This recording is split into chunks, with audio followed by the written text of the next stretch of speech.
नमस्कार, मैं हूँ आलोक भैया और बात करेंगे आज इंडियन कॉन्ट्रैक्ट एक्ट की। सिर्फ इस बात का अंदाज़ा लगा लीजिए कि इंडियन कॉन्ट्रैक्ट एक्ट आज भी हम जो पढ़ रहे हैं 2025 में, वो है 1872 वाला एक्ट। जी हाँ, अपने आप में एक धरोहर धरोहर इसलिए क्योंकि बहुत ही पुराना एक्ट है और बड़ा ही एसेंशियल एक्ट है। आज की मेरी डेली रोज़मर्रा की जो ज़िंदगी है, उसमें सबसे ज़्यादा यूज़ करने वाला कोई अगर एक्ट है, तो ये है इंडियन कॉन्ट्रैक्ट एक्ट। अगर आप एक पिज़्ज़ा खा रहे हैं और पिज़्ज़ा का जो बेस होता है, वो बेस अगर है, तो वो है इंडियन कॉन्ट्रैक्ट एक्ट। आप इससे पीछा नहीं छुड़ा सकते। वो एक्ट आपके देश के, हमारे देश के रग-रग में बसा हुआ है। वो एक जड़ की तरह फैला हुआ है और उस एक्ट से आप अपने आप को निजात नहीं दिला सकते। बोला जाए आसान भाषा में तो एकदम एसेंशियल कोई अगर एक्ट है, जो बेस बनाता है आपके किसी भी फर्दर कॉन्ट्रैक्ट को, किसी भी फर्दर किसी एलियड लॉज़ को, तो वो इंडियन कॉन्ट्रैक्ट एक्ट कहीं न कहीं हो जाता है। अब इंडियन कॉन्ट्रैक्ट एक्ट 1872 का है, तो यहाँ पे इम्पोर्टेंट ये हो जाएगी कि सर इसके अंदर हम लोग क्या-क्या पढ़ेंगे? आखिर ये इतना इम्पोर्टेंट क्यों है? भाई साहब, एक कॉन्ट्रैक्ट क्या होता है? एक एग्रीमेंट क्या होता है? हम देखते हैं। एक बहुत मज़ेदार बात बताता हूँ, पता है इंडिया के साथ क्या है? हम आज भी भाइयों में अगर हम बात करें, तो हम हिंदू मेथोडोलॉजी से या पुराने मेथोडोलॉजी से चलते हैं, जबकि हमारा जो एक्ट है, वो अंग्रेज़ों का बनाया हुआ एक्ट है। हाँ जी हाँ, मैक्सिमम एक्ट जो है, वो अंग्रेज़ों के बनाए हुए एक्ट है। अंग्रेज़ों के जो बनाए हुए एक्ट होते हैं, उनका जो कांसेप्ट होता है, वो होता है इंडिविजुअलिटी पे। किस पे? इंडिविजुअलिटी पे। और हम जिस विचारधारा से जीते हैं, वहाँ पर हम भाई-भाई, एक होकर फैमिली, परिवार, वैसी सोच रखने वाला एक्ट लेकर दिमाग में चलते हैं। एक एग्ज़ाम्पल देता हूँ। राम और लक्ष्मण 2 भाई हुआ करते थे रामायण के समय में। आज के कलयुग में भी है राम और लक्ष्मण। राम ने लक्ष्मण से 10 लाख रुपए माँगे और लक्ष्मण ने सिर्फ़ इतना कह दिया राम को कि भाई मैं 10 लाख रुपए तो दे दूँगा, लेकिन as per Indian contract act हम एक कॉन्ट्रैक्ट बनाएँगे, राइट? एक एग्रीमेंट बनेगा, उसको हम नोटिफ़ाई करवाएँगे, उसको हम सर्टिफ़ाई करवाएँगे, उसको हम as per Indian contract act बनवाएँगे कि आप मेरे से ये पैसे ले रहे हो, जो इतने समय के बाद आप मुझे लौटा दोगे। शुरू हो गया। राम ने कहा लक्ष्मण से कि अब तो ये रिश्ता ही खत्म हो गया, तुम्हें अपने भाई पे भरोसा नहीं है, फलाना ढिमकाना।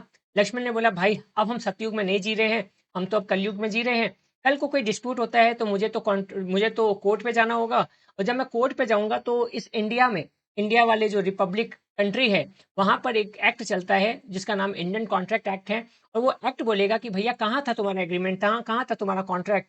तो मैं कैसे मान लूँ कि राम ने तुमसे पैसे लिए और क्या-क्या बात पे पैसे लिए, वो तुम्हारा आपसी मामला हो गया फिर। तो इन सारी चीज़ों से समझ आया? इन सारी चीज़ों के लिए कहीं न कहीं ज़रूरी हो जाता है कि as per Indian contract act आप चीज़ों को समझे, जानें और सारी चीज़ों को आप अपनी लाइफ़ में उतारें। तो समझ में आया कि इंडियन कॉन्ट्रैक्ट एक्ट और ये सारी चीज़ें पढ़ना क्यों ज़रूरी है? यस, प्यार है, मोहब्बत है, भाईचारा है, सब एक तरफ, इंडियन कॉन्ट्रैक्ट एक्ट एक तरफ, जानना ज़्यादा ज़रूरी है।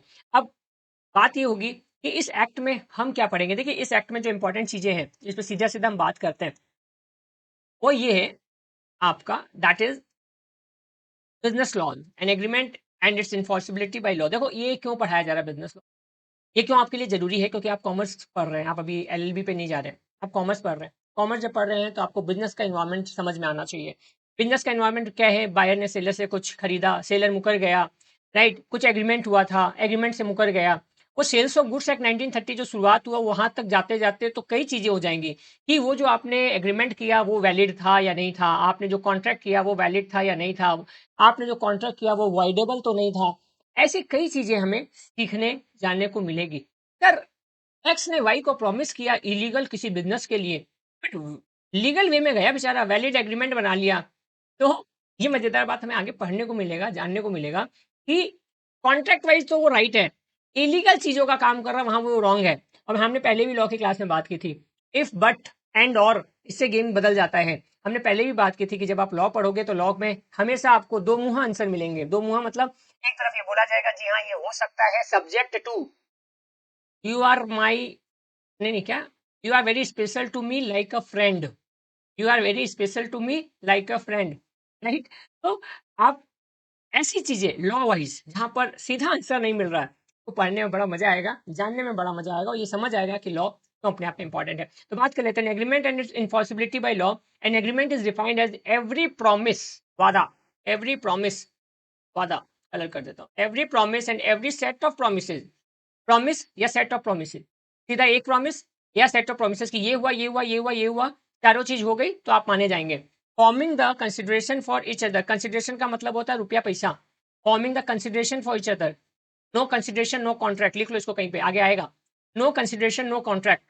हर चीज़ों में कुछ एग्जाम्पन्स है, प्यार मोहब्बत में कंसिडरेशन नहीं होता, बट वो एक्सेप्शंस पढ़ेंगे आगे जाके, राइट। लेकिन ये क्वेश्चन बहुत इंपॉर्टेंट हो जाता है, no consideration no contract, no consideration no contract, right.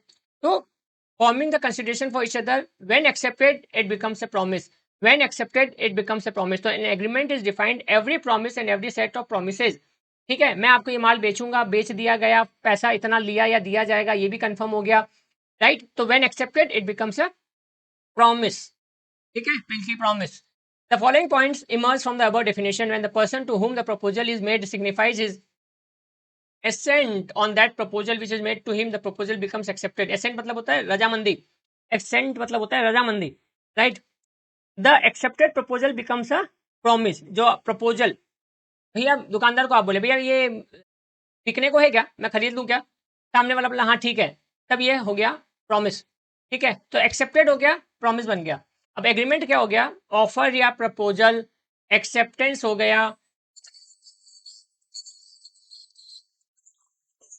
Right. Offer proposal acceptance plus consideration, तीनों मिला के बन गया आपके लिए agreement, right. Enforceability by law, an agreement to become a contract must give rise to a legal obligation. ये point के लिए तो आप पढ़ रहे हैं इंडियन कॉन्ट्रैक्ट एक्ट में, तो पढ़ने की दरकार क्या थी, ठीक है। Which means duly enforceable by law, which means duly enforceable by law.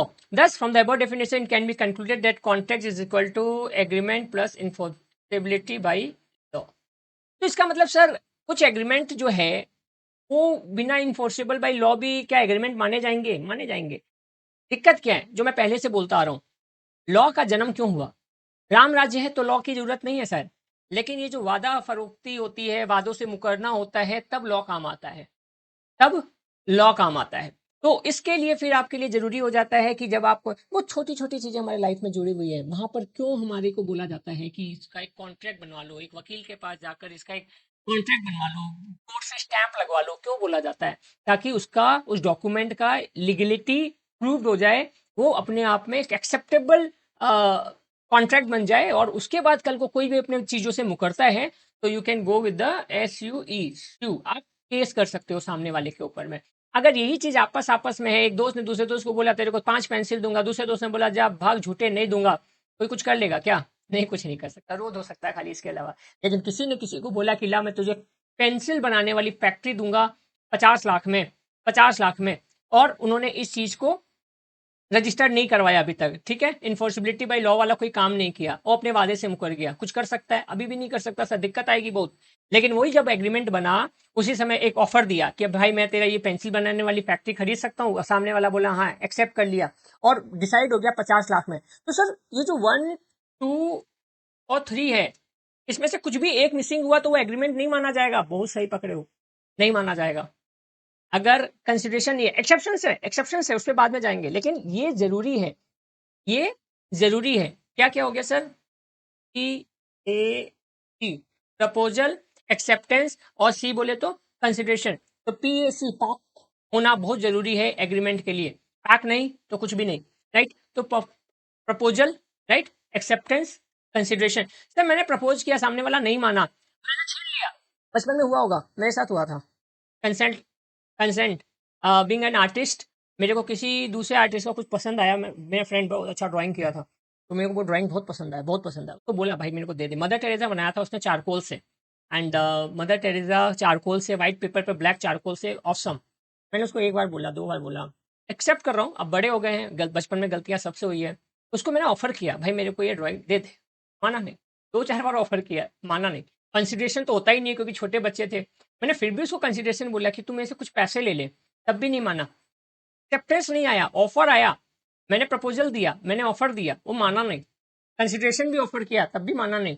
Last में मैंने वो कॉपी उसकी हटा दी उसके बैग से, अपना समझा उस कॉपी को, अपने बैग में डाल लिया, बचपन की घटना, राइट, राइट।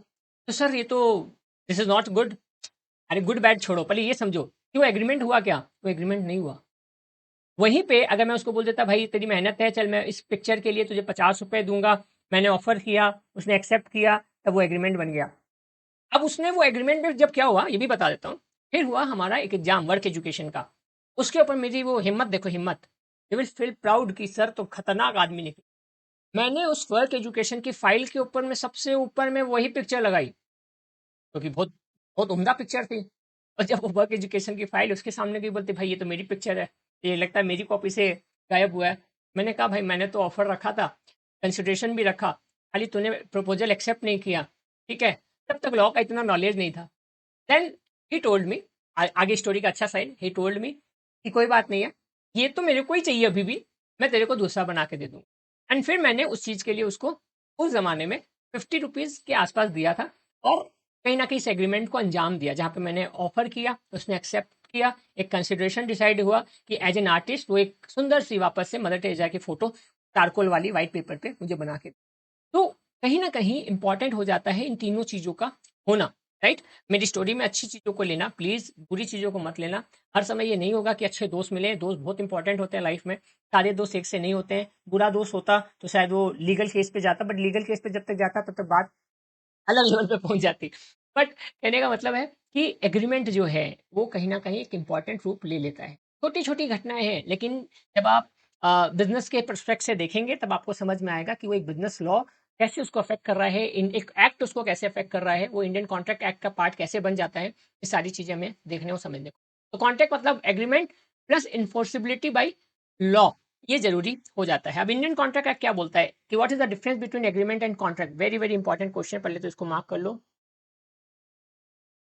मीनिंग क्या है? Every promise and every set of promises forming the consideration for each other. तो एक तो प्रॉमिस ले लो यहाँ पर, और एक कंसिडरेशन ले लो यहाँ पर।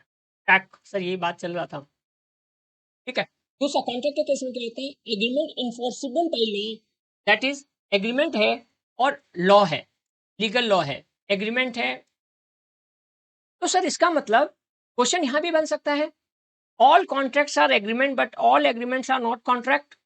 देखो ना क्या है, कॉन्ट्रैक्ट का मतलब क्या हुआ? Agreement plus enforceability by law.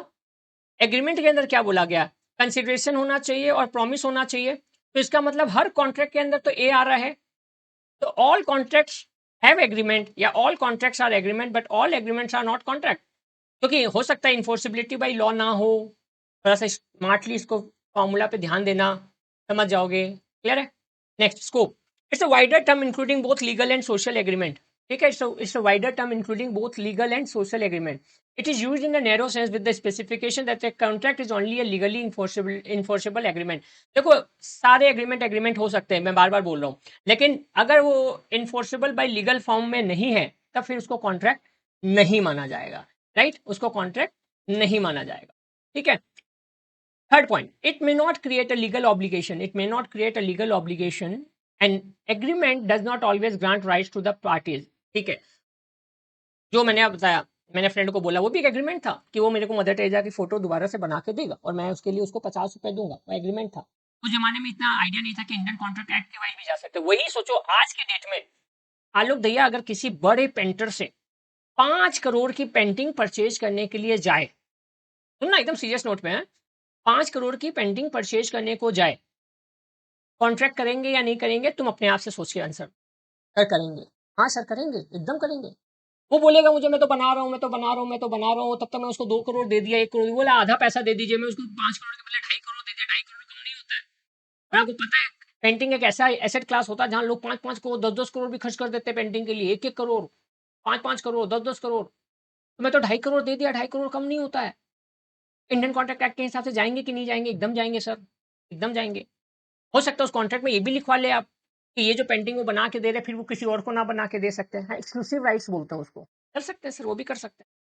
तो इंडियन कॉन्ट्रैक्ट एक्ट के हिसाब समझ रहे हो ना? एग्रीमेंट के समय में बचपन बचपन की मदर टेरेसा का फोटो, अभी बुढ़ापे की मदर टेरेसा का फोटो मेरे केस में, right?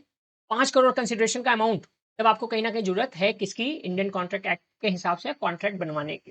Next, necessarily creates a legal obligation. Necessarily है, a contract always grant certain rights to every party. कुछ ना कुछ तो राइट्स मिलेगा। सर 2.5 करोड़ देने के बाद आप मुकर गए कि जा नहीं खरीदूंगा, जो करना कर ले। हाँ सर, ये भी हो सकता है। तो सामने वाला को भी कॉन्ट्रैक्ट बनवाना चाहिए था, हम बनवाया ना इसीलिए। सर आप 2.5 करोड़ 3 करोड़ देने के बाद वो अचानक बोलता है कि मैं तो भगवान को प्यारा हो गया, उस केस में रिफंडेबल का क्लॉज डलवा सकते हैं कि कल को अगर कंप्लीट नहीं हुआ तो मेरे पैसे वापस मुझे मिलेंगे। तो समझ रहे हो, डायनामिज्म, फुल ऑफ डायनामिज्म। तो जरूरत है, ये बात समझाना चाह रहा हूँ। ये लीगल लॉ में देखो, लॉ में तो आपको पढ़ना ही पड़ेगा, याद करना पड़ेगा, लेकिन जब ये समझ आ जाएगा ना कि इसका मतलब क्या है तो चीजें आपके लिए आसान हो जाएंगी। Next, all agreements are not contract, जैसा हमने पहले भी बोला, but all contracts are agreements, क्योंकि ये एक इंपॉर्टेंट पार्ट है। जो भी जब आप एग्रीमेंट के अंदर इन्फोर्सिबिलिटी बाई लॉ का ठप्पा लगवा लेते हैं तो वो कॉन्ट्रैक्ट बन जाता है, ए बन जाता है सी, ए बन जाता है सी। ठीक है, clear? Now the point is essentials of a valid contract. Now the point is essentials of a valid contract, क्या क्या चीज है जो एक वैलिड कॉन्ट्रैक्ट के लिए जरूरी है ओ ए ओए ओए, कोई मूवी याद आ रही है? तुषार कपूर, राइट? वैसा कोई एक इंसान मिल जाए जो लुनेटिक हो, बुद्धि नहीं हो, राइट? आपको लगता है कि as per Indian contract act ही is not eligible for any contract. छोटे बच्चे को आपने बोला बाबू चॉकलेट खाएगा, बाबू बोला हाँ खाएगा, दिला दिया, बाबू आज से तेरा घर मेरा, अंकल का, हाँ, बोला हाँ, जाके उसके पापा को बोले आपके बेटे ने ना अपना घर बेच दिया मुझे, कोई कंसिडरेशन ही नहीं मांगा। बाप बोलेगा अच्छा बिना कंसिडरेशन के तो पहले एग्रीमेंट ही नहीं होगा और उसके बाद वो एग्रीमेंट कॉन्ट्रैक्ट नहीं बनेगा, क्योंकि भैया वो वहां पर 18 साल से कम का है। As per Indian contract act आपको मेजर होना पड़ता है, क्या नॉट वो वाला मेजर नहीं है भाई, मेजर मतलब उम्र से 18+। अगर 18+ नहीं है तो आप माइनर है, और माइनर किसी कॉन्ट्रैक्ट में एंटर नहीं कर सकता, इसलिए बहुत सारे बच्चे आज भी डिमेट अकाउंट बेचारे नहीं खुलवा पाते, सब्जेक्ट टू कुछ रूल्स रेगुलेशन है, राइट? नॉमिनी नहीं बन पाते क्योंकि वो 18+ नहीं होते। तो ये 18+ ऐसे सेलिब्रेट नहीं किया जाता, बहुत सारे राइट्स मिलते हैं जब आप 18+ में एंटर कर जाते हैं। क्लियर है? बात कर लेते हैं essentials of a valid contract क्या क्या है as given by the section 10 of Indian contract act. अब देखो, सेक्शंस लिखना जरूरी नहीं है, बार बार बोल रहा हूं, और उल्टा ये होगा कि आप पूरा प्रोविजन राइट लिख कर आए, सेक्शन गलत लिख कर आए तो मार्क्स कट जाएगा, राइट? ये भी लॉ है, इसको समझ लो। आप सेक्शन लिख के आए, आप पूरा प्रोविजन लिखे, प्रोविजन मतलब हर एक सेक्शन में प्रोविजन होता है, प्रोविजन मतलब कि ये सेक्शन क्या कहता है, आप वो पूरा राइट लिख कर आए, लेकिन आप सेक्शन 10 के बदले सेक्शन 8 लिख दिए। कॉपी चेकर को नियम है, आपको कॉपी चेक कोई ऐसे वैसे आदमी करेंगे नहीं, ऑब्वियस है वो एक बढ़िया रिकॉग्नाइज पर्सन जो खुद इस फील्ड में एक्सपर्टाइज रखते हैं, वो जब करेंगे तो ये बोलेंगे बताओ सेक्शन ही गलत लिख दिया, और जहां सेक्शन आप गलत लिख दिए उसके बाद अगर राइट प्रोविजन भी होगा उसका मार्क्स नहीं मिलेगा, मैथ नहीं है यहाँ पर। और प्रोविजन का या आंसर का जो वेटेज है वो ऐसा है, करीब करीब समझो कि 10 मार्क्स का अगर है तो 8 मार्क्स प्रोविजन पे है, 2 मार्क्स सेक्शन लिखने पे है। अब आप ये रिस्क रिवॉर्ड देख लो कि आपको वो एक्स्ट्रा 2 मार्क्स पाने के चक्कर में आप अपना 8 मार्क्स खोना चाहोगे क्या? अगर खोना चाहोगे तो ये रिस्क ले लो, क्योंकि रिस्क है तो रिस्क है, और अगर नहीं लेना चाहोगे तो स्मार्ट इंसान बनो, go with the 8 marks, don't try to be over smart, और उसको पता चलेगा उस ओवर स्मार्ट के चक्कर में मार्क्स ना कट जाए। ठीक है, तो एग्रीमेंट होना चाहिए, ये हम लोग पढ़ चुके हैं। फ्री कंसेंट होना चाहिए, फ्री कंसेंट मतलब सर दबाव नहीं होना चाहिए, बंदूक की नोक पे शादी करवा दी माना नहीं जाएगा, है ना? ये तो चलता है, ये तो सुनते हैं, फ्री कंसेंट, दोनों पार्टी रजामंद, रजामंद। कंपिटेंसी ऑफ द पार्टी, छोटा बच्चा वाला जो मैंने बोला, माइनर है, लुनेटिक है, पगला है, ठीक है, पगला, उस केस में कॉन्ट्रैक्ट ही नहीं माना जाए। लॉफुल कंसिडरेशन चाहिए, लॉफुल कंसिडरेशन, बोले ये चीज दे दे इसके बदले में मैं तेरे को ना अपने वो ड्रग्स का सारा माल दे दूंगा, ये दे दूंगा। अरे भाई साहब, कंसिडरेशन तो है लेकिन कंसिडरेशन भी अपने आप में लॉफुल नहीं है, कंसिडरेशन तो है अगला, लेकिन वो लॉफुल नहीं है। तू ये कर दे मैं तेरे को पाकिस्तान के अंदर की इतनी जमीन दे दूंगा, लॉफुल कंसिडरेशन नहीं है। कंसिडरेशन चाहिए, कंसिडरेशन गुड्स में भी हो सकता है, पैसे में भी हो सकता है, लेकिन वो लॉफुल होना चाहिए, ज्यादा इंपॉर्टेंट है। Legal object not expressly declare, लेकिन हाँ इंपॉर्टेंट बात यहाँ है जिस पे बात करना चाहता था वो ये रहा,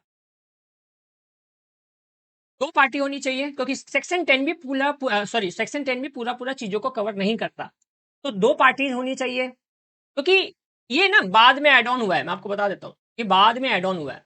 तो बाद में एड ऑन क्या हुआ, लॉ है ना, फिर बोलता हूँ, लॉ समय के हिसाब से बदलता जाता है, लॉ में समय आते आते कई चेंजेस आते हैं।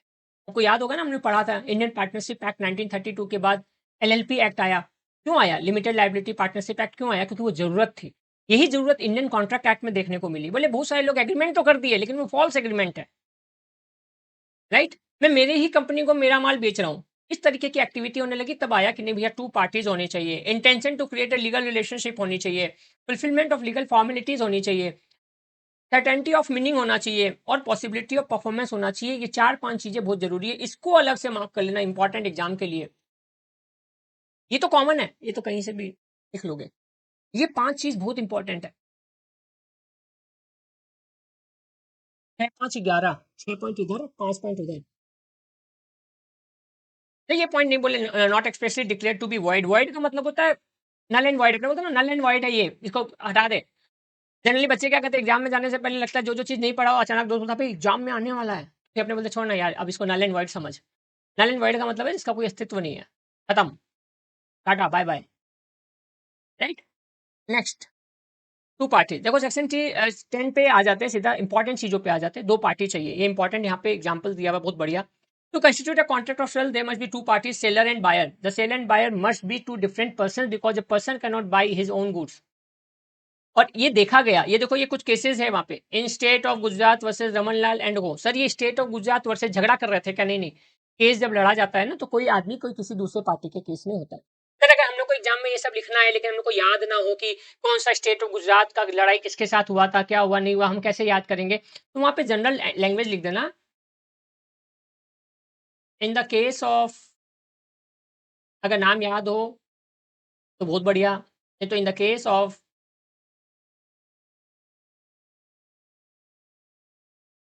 रिलेवेंट पार्टीज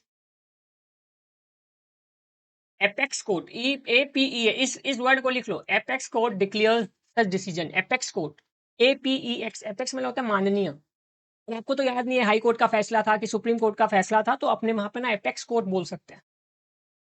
मेरे को आपका नाम नहीं पता, मैं बोल दूंगा माननीय, तो मेरे को यहाँ पे नहीं पता हाई कोर्ट का फैसला था या सुप्रीम कोर्ट का फैसला, तो वहां पे लिख दो आप apex court, APEX COURT। CA वाले बच्चे बड़ा जल्दी से कोरिलेट कर रहे होंगे तो कोई दिक्कत नहीं है, बीकॉम वाले बच्चे भी फट से कोरिलेट कर लिए। मेरे प्रिय गुरुजन का एक बड़ा स्टेटमेंट था कि दुनिया में ये मत देखो, ये देखो मजेदार कि थोड़ी देर के बाद सबको कितना आता है। तो ये जरूरी नहीं है कि किसी को ये चीज नहीं पता हो, ये पता है, लेकिन अब अगर नहीं पता है तब आप गुनहगार हो। अब आपको पता है ना एपेक्स कोर्ट कब लिखना है, जब आपको नहीं पता कि ये फैसला हाई कोर्ट का था या सुप्रीम कोर्ट का, तो वहां पे आप एपेक्स कोर्ट वर्ड यूज कर दो, काम बन जाए। ठीक है, अब आ जाते हैं सीधा। When resolution of partnership assets of the firm were divided among the partners, the sales tax officer wanted to tax this transaction. It was held that it was not a sale.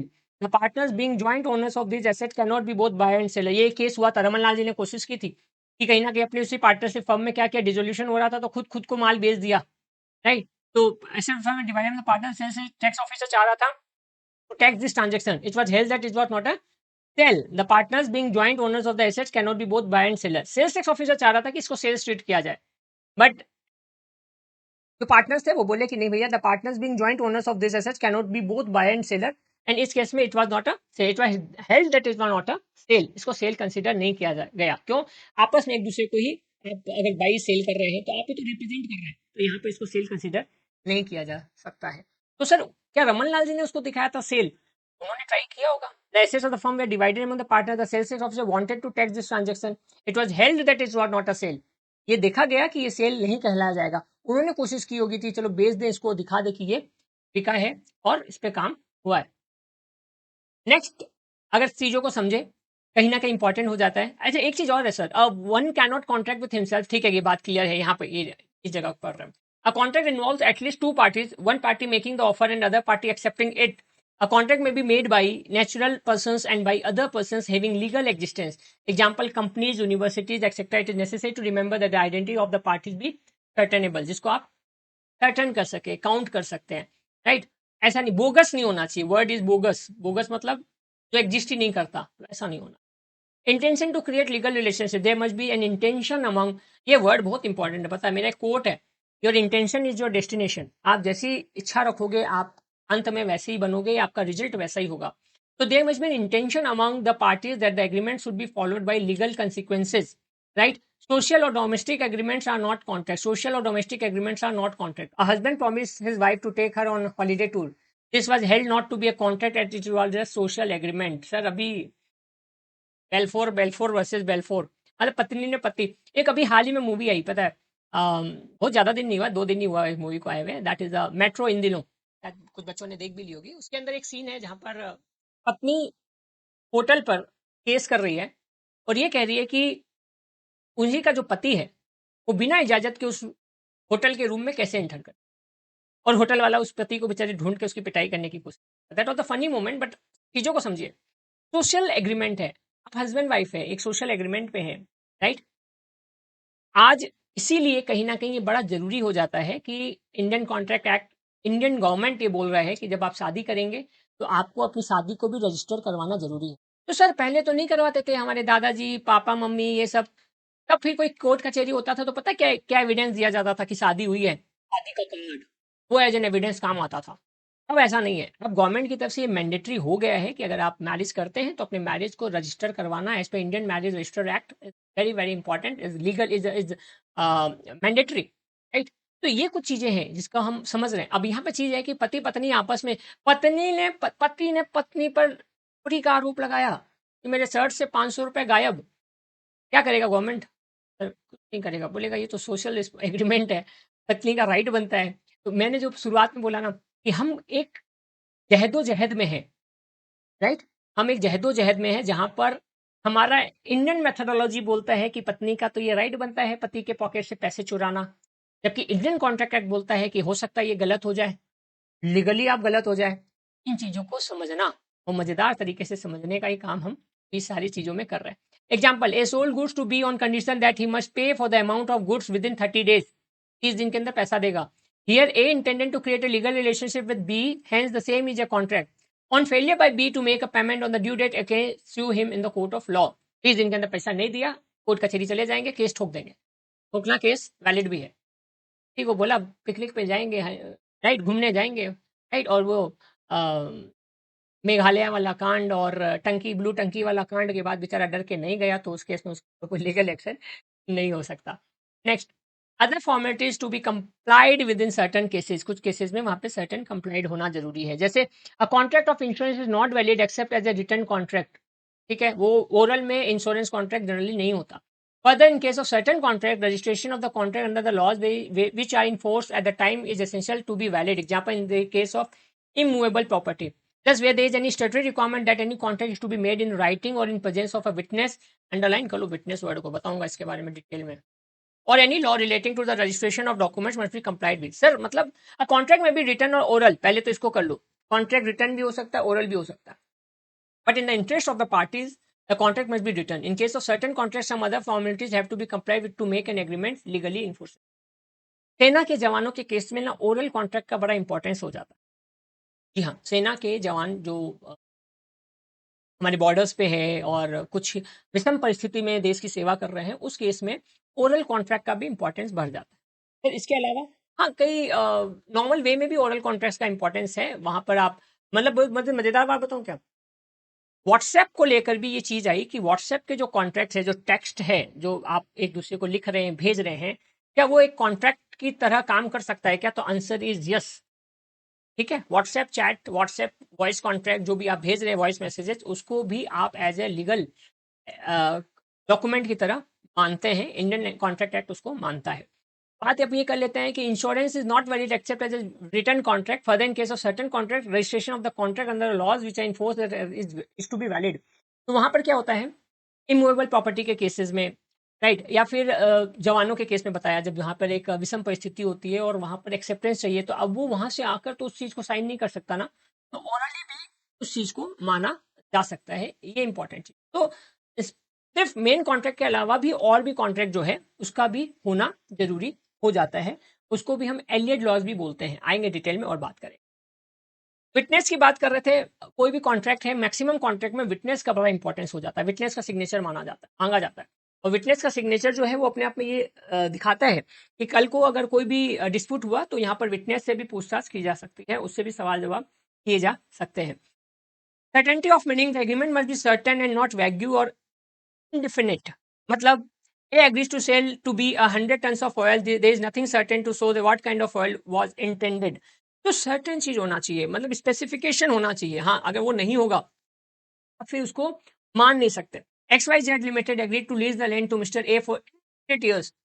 The contract is not valid as the period of lease is not mentioned. दोनों example बहुत important. इसका मतलब कुछ भी specified होना चाहिए, certain होना चाहिए। इतने साल के लिए एग्रीमेंट है, इतने साल के लिए लीज है, इतने साल का ये होना है। इसीलिए ना कभी इस जगह ब्लैंक नहीं जाएगा कि हाँ इनडेफिनिट पीरियड के लिए, पॉसिबल नहीं है। इसका मतलब उसको माना नहीं जाएगा। Possibility of performance of an agreement, terms of the agreement should be capable of performance, should be capable of performance. An agreement to do an impossible itself cannot be enforced. मतलब A agrees with B to discover treasure by magic. Agreement cannot be enforced as it's not possible to be performed. Illegally true. ये हो जाएगा। जमीन को खोदिए, नीचे असरफियाँ मिलेंगी, सोना मिलेगा, नाग देवता मिलेंगे, उनके साथ मनी मिल जाएगी, चलेगा नहीं, राइट? तो possibility of performance of an agreement, the terms of agreement should be capable of performance. An agreement to do an act impossible in itself can not be enforced. और ये चीज हम बच्चे बुद्धू बच्चे थे, आज की जनरेशन बुद्धू नहीं है। हम जब छोटे थे तो सच में ऐसे लगता था मैजिशियन कितना पैसा वाला हो सकता है, सर आप इतने बुद्धू थे। हमारा बचपन बुद्धू था, आज का बचपन बुद्धू नहीं है। आज जब हम अपने बच्चों के साथ जब जाते हैं तो हमारा बच्चा समझता है कि ये कबूतर कहाँ से आया, वो ऐसे बता, पापा देखिए वहां से कर रहा है, वो मेरे को दिख रहा है पापा। हम बच्चे बुद्धू थे कि कितने कबूतर होंगे उन अंकल के पास जो मैजिशियन है। हमको लगता था कि ही जो पॉसिबिलिटी ऑफ परफॉर्मेंस है। आज के बच्चे जानते हैं, आज का लॉ जानता है पॉसिबिलिटी ऑफ परफॉर्मेंस अगर नहीं होगा तो वो कॉन्ट्रैक्ट नहीं माना जाए। ठीक है, नाउ अकॉर्डिंग टू सेक्शन 10 उसके हिसाब से क्या क्या चीजें हैं ऑफर एप्पल। तो मतलब पहले 5 पॉइंट पे बात कर लिए जो एड ऑन हुए, क्योंकि वो रियल लाइफ में आए जहां पे लगा कि चीजें बदल रही हैं। ऑफर एंड एक्सेप्टेंस और एन एग्रीमेंट जो हम पहले भी बात कर चुके हैं। Every promise and every set of promises agreement पे बात कर चुके हैं। फ्री कंसेंट, फ्री कंसेंट का मतलब है consensus ad idem, two or more person are said to consent when they are agree upon the same thing in the same sense. For example, पति पत्नी, ये क्या दिख रहा है सर, नागिन? हाँ, पति पत्नी, पुचके वाले की दुकान, पुचका, गोलगप्पा, गुपचुप, कई नाम से फेमस हमारा पानी पूरी खा रहे थे पति पति, पति और पत्नी। पत्नी पति को बोली, सुनिए ना, आप भी खाइए। पति बोला नहीं मैं नहीं। तो पत्नी बोली मैं और खा लूं। पति बोला नागिन और खा ले। पत्नी को आया गुस्सा, आपने मुझे नागिन बोला। पति बोला अरे नहीं नहीं मैंने बोला नागिन, डोंट काउंट, राइट?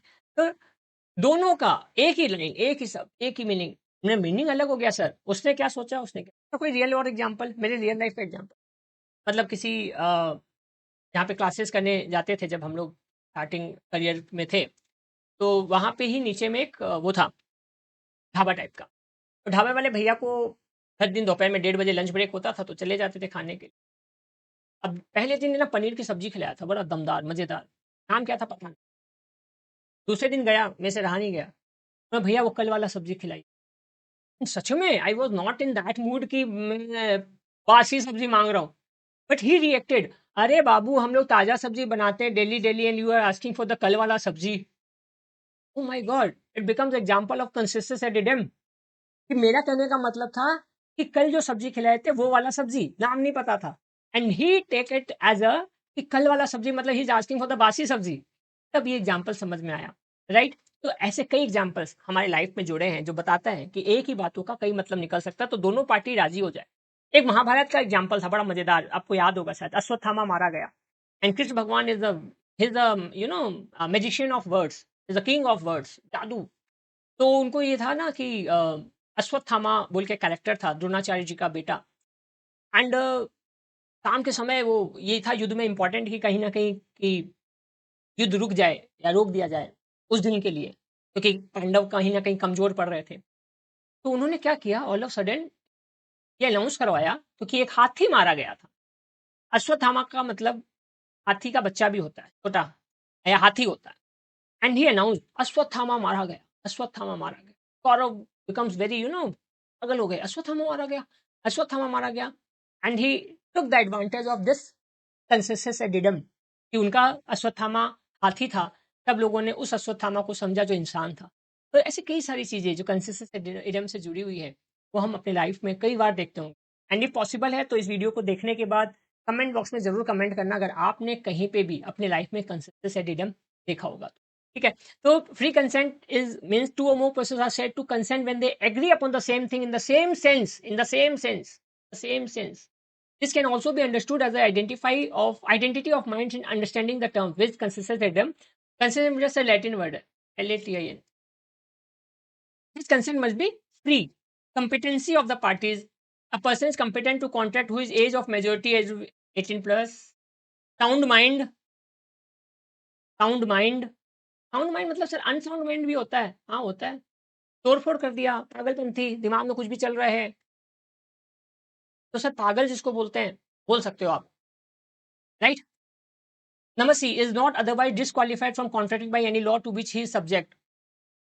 कोई इंसान ना इंसॉल्वेंट हो जाता है, सुन लो इंपॉर्टेंट चीज़ बता रहा हूँ, इंसॉल्वेंट हो जाता है, अपने आप को इंसॉल्वेंट घोषित करवाते हैं as per the law. Vijay Mallya sir, हाँ, विजय माल्या का भोजन नाम ही विजय मार लिया बोलते हैं, विजय मार लिया, रुपया पैसा मार लिया लोगों का। तो विजय माल्या वाले केस में, विजय माल्या के केस में ही इज़ बैंकरप्ट। अब आपको बता देता हूँ बैंकरप्ट अपने आप को डिक्लेयर कराना कोई आसान प्रोसेस नहीं है। जब आप अपने आप को बैंकरप्ट डिक्लेयर करवा देते हैं ना, उसके बाद फिर आप किसी लीगल कॉन्ट्रैक्ट में एंटर कर सकते हैं या नहीं कर सकते? नहीं कर सकते। राइट? समझ में आ गया point? Qualification contracted person 18 plus पे बात कर चुके, साउंड माइंड होना चाहिए, ड्रंकन पर्सन का कहना नहीं माना जाएगा, इडियट नहीं होना चाहिए, लुनेटिक नहीं होना चाहिए, और under the influence of some intoxicant is suppose. देखो एक मजेदार बात बताता हूँ, एक वर्ड आएगा यहाँ पे अभी, इनोसेंट। इनोसेंट, इनोसेंट भी नहीं होना चाहिए। इंडियन कॉन्ट्रैक्ट एक्ट का मजेदार पार्ट बताता हूँ। क्या मजेदार पार्ट है सर? यहाँ बड़ा बड़ा कांड कर लेने के बाद आपका वकील पता है आपको क्या डिक्लेयर करने में लगा रहता है? क्या sir? Innocent. My client is innocent, my client is an innocent person, my client is of unsound mind. मतलब सर जीते जीते क्राइम कर रहा है, उसके बाद उस क्राइम से बचाने के लिए यही वर्ड, ये जो सामने वर्ड है उसको प्रूव करने पे कोशिश करते हैं। हाँ, he is an idiot. Idiot पे तो माफी नहीं मिलता, माफी मिल जाता है लुनेटिक पे, माफी मिल जाता है इनोसेंट पे, माफी मिल जाता है, तो ये बताया जाता है ही इज इनोसेंट। तो ये प्रूफ करने के चक्कर में आगे निकलता है। ये मजेदार बात है कि मतलब आप किसी कॉन्ट्रैक्ट में एंटर करते तो you are trying to be very smart कि आई एम स्मार्ट पर्सन, और जब कुछ गड़बड़ हो जाता है तो वही उल्टे हाथ आपका वकील ये प्रूव करने में लग जाता है कि ही इज इनोसेंट, कुछ नहीं जानता था, ये तो भूल हो गया, गलती हो गई, कुछ नहीं, कसूरवार ही नहीं है। कई चीजें मजेदार है, लॉ बता, लॉ बहुत मजेदार है, आपको लगेगा sir you know counts economics सब में ना एक एक लाइन जा रही है, लॉ में ना ऐसे ठीक जाएगा, एक मतलब ये तो दूसरा मतलब वो, तो ये इस सब्जेक्ट को बड़ा इंटरेस्टिंग बनाता है, राइट? कंसिडरेशन पे बात करते हैं सर, ये वाला पॉइंट भी बता देते, point C, this would not be describe by his status, foreign surveillance नहीं होना चाहिए, एलियन एनिमी नहीं होना चाहिए, पाकिस्तान के किसी नागरिक के साथ किसी कॉन्ट्रैक्ट में नहीं जा सकते, कई कंट्री को हम लोग है ना एनिमी कंट्रीज घोषित कर देते हैं जिनसे कॉन्ट्रैक्ट किया हुआ वैलिड नहीं माना जाएगा, वगैरह वगैरह। ठीक है, कंसिडरेशन पे बात कर लेते हैं। It is offered as quid pro quo, something in return, obviously sir, no consideration no contract, जो अभी बात कर रहे थे। A agrees to sell his books to B for rupees 100. B is promised to pay 100 is the consideration for A is promised to sell his books. As promised to sell the books is consideration for B is promised to pay 100. कहानी 100 गंध के साथ खत्म हो गया कि 100 rupees में किताब बेचने को बोला गया, 100 रुपीज कंसिडरेशन कहलाएगा। सर प्यार मोहब्बत में कंसिडरेशन होता है क्या? नहीं होता है, वो आगे पढ़ेंगे, एक्सेप्टेड क्वेश्चन बनता है उसके ऊपर, नो कंसिडरेशन नो कॉन्ट्रैक्ट, उसका कुछ एक्सेप्शन होता है, धीरे से बाद में बात करेंगे, इंपॉर्टेंट मुद्दा है, राइट? तो बाद में बात करेंगे। Lawful consideration, it must B lawful, ये इंपॉर्टेंट है, इसको, इसका मतलब क्या है sir? It must B lawful मतलब section 23 states that the consideration or object is not lawful, not lawful if it is not prohibited by law. prohibited मतलब होता है बैन किया हुआ, बंद किया हुआ, मना किया हुआ, or is such a would defeat the provisions of law if it is fraudulent or involves injury to the personal property of another or court regards to is immoral or oppose to public policy. मतलब क्या, मैंने पहले बोला आपको consideration के तौर पे वो सब कुछ दिया जा रहा है जो कि लॉ के हिसाब से गलत है, तो गड़बड़ है, वो गड़बड़ है। ड्रग्स गलत चीज है, कंसिडरेशन में ड्रग्स ही दिया जा रहा है, मामला गड़बड़ है, कॉन्ट्रैक्ट नहीं माना जाएगा। A promises to drop prosecution initiated against B for robbery, मतलब रॉबरी मतलब डकैती, ठीक है, drop prosecution initiated against B for robbery and B promises to restore the value of the things taken, the agreement is void as its object is unlawful. A promises to drop prosecutions instituted against B for robbery, a promise किया कि हम आपके खिलाफ जो case लड़ रहे हैं उसको वापस ले लेते हैं, बी बोला कि ठीक है restore the value of the things taken, जो जितना का माल चुराया उतना का पैसा दे देगा, द एग्रीमेंट इज वाइड, क्योंकि रॉबरी ही एक इलीगल चीज है, राइट? उस केस में उसको माफी, मतलब ये तो वही हो गया सर, चोर पकड़ा गया, चोर बोल रहा है काम करिए, जो चुराया वो हम आपको दे देते हैं, केस को रफा दफा करिए, नहीं माना जाएगा, नहीं माना जाएगा। यहाँ पे जो सजा है वो इस बात की सजा नहीं है कि आपने कितने का माल चुराया कितने का वापस दिया, हिसाब नहीं देखा जा रहा, यहाँ ये देखा जा रहा है कि आपका एक्ट वॉज रॉन्ग, आपने चोरी की, राइट। आपने डकैती की, द एक्ट वाज रॉन्ग, डकैती का माल सारा पकड़ा गया, आपको पैसा सारा माल रिटर्न भी हो गया, वहां तक दिक्कत नहीं है। ये चोरियों में वही होता है, 10 लाख का चोरी किया, 9 लाख मिल गया, 1 लाख उड़ा दिया, कोई बात नहीं, 1 लाख और ले सकते थे, लेकिन मामला यहाँ खत्म नहीं हो रहा है। मामला चल रहा है आपके एक्ट के ऊपर में कि आपने चोरी की, केस चोरी के ऊपर होगा, ना कि चोरी के अमाउंट को लेकर केस होगा, right. Not expressly declare to be void, the agreement entered into must not be on which the law declares to be either illegal or void, illegal or void, ठीक है। और an illegal agreement is an agreement expressly or impliedly prohibited by law, illegal void agreement is one without any legal effects. कहने का मतलब जो act law के हिसाब से प्रोहिबिटेड है, मतलब मना है, हिट टू कमिट मर्डर और मेकिंग पब्लिशिंग डिफेमेटरी स्टेटमेंट्स और entering into agreement which are opposed for public policy or illegal in nature. किसी को मारने का, धमकी देना, पब्लिक से किसी को बदनाम करने की साजिश करना। Similarly any agreement in restraint of trade, marriage, legal proceedings etcetera, classic examples of void agreement. ये एग्जांपल्स ही, ये सारी चीजें में वो उसको वॉइड एग्रीमेंट्स माना जाएगा। वापस से, हेड टू कमिट मर्डर, किसी को धमकी दे देना कि तुझे जान से मार देंगे, और मेकिंग पब्लिशिंग डिफेमेटरी स्टेटमेंट्स, किसी को बदनाम करने के लिए गंदा गलत बयान देना, और entering into agreement which are oppose to public policy or illegal in nature, लोगों के खिलाफ गलत काम करने के लिए आपका कोई एक्ट करना होना। Similarly any agreement in restraint of trade, marriage, legal proceeding etcetera are classic example. कोई भी एग्रीमेंट जो किसी ट्रेड को रोकने, मैरिज के केस में, लीगल प्रोसीडिंग के केस में, राइट, जो गलत है, राइट, वो उस केस में उसको आप क्लासिक एग्जांपल्स है वॉइड एग्रीमेंट का। एक बड़ा रिसेंट का एक जोक याद आ रहा है मैरिज वाला चीज के, और स्पेशली बात ये कि फूफा जी का वो एक्ट एग्रीमेंट के हिसाब से कैसा माना जाएगा। तो शादी का टाइम था, फूफा जी और भतीजा जी, राइट, लूडो खेल रहे थे, शादी के समय आए हुए थे, 2-3 दिन पहले आ जाते हैं बुआ जी फूफा जी, स्पेशली फूफा जी को मनाना बड़ा जरूरी हो जाता है शादी के समय बात हो तो जैसे ही बच्चे ने लूडो में अपनी चाल चली, गोटी को प्लेस किया, फूफा जी को बोला, फूफा जी आप अपनी चाल चलो। क्या था, सगाई शादी तुड़वा दी। फूफा जी ने बोला मैंने अपनी चाल चल दी, राइट। छोटी सी बात है, गहरी बात है, लेकिन इसका मतलब ये है कि वो जो उन्होंने वो चाल चली, that is the void agreement. वहां पर क्या है ना, कुछ भी गलत, कुछ भी गलत जो हो रहा है, चाहे डिफेमेंट कर रहे हैं, नाम बदनाम करने की कोशिश कर रही है, ऐसा कुछ भी, ये सब गलत है, टोटली गलत है, इलीगल है, ठीक है, वॉइड है, वहां पे उसको माना नहीं जाएगा। आज इतना ही करेंगे, नेक्स्ट सेशंस में हम कहीं ना कहीं टाइप्स ऑफ कॉन्ट्रैक्ट्स वगैरह पे बात करेंगे, उस पर डिस्कस करेंगे, समझेंगे कि क्या क्या और इम्पोर्टेंट बन सकता है। आज के लिए इतना ही, और लाइक कमेंट सब्सक्राइब करना ना भूलें। Bye, take care.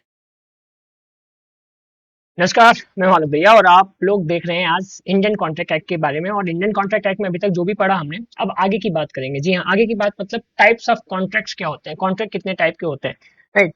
तो कॉन्ट्रैक्ट कितने टाइप के होते हैं, इसको हम यहाँ पर नोट डाउन करना शुरू करते हैं।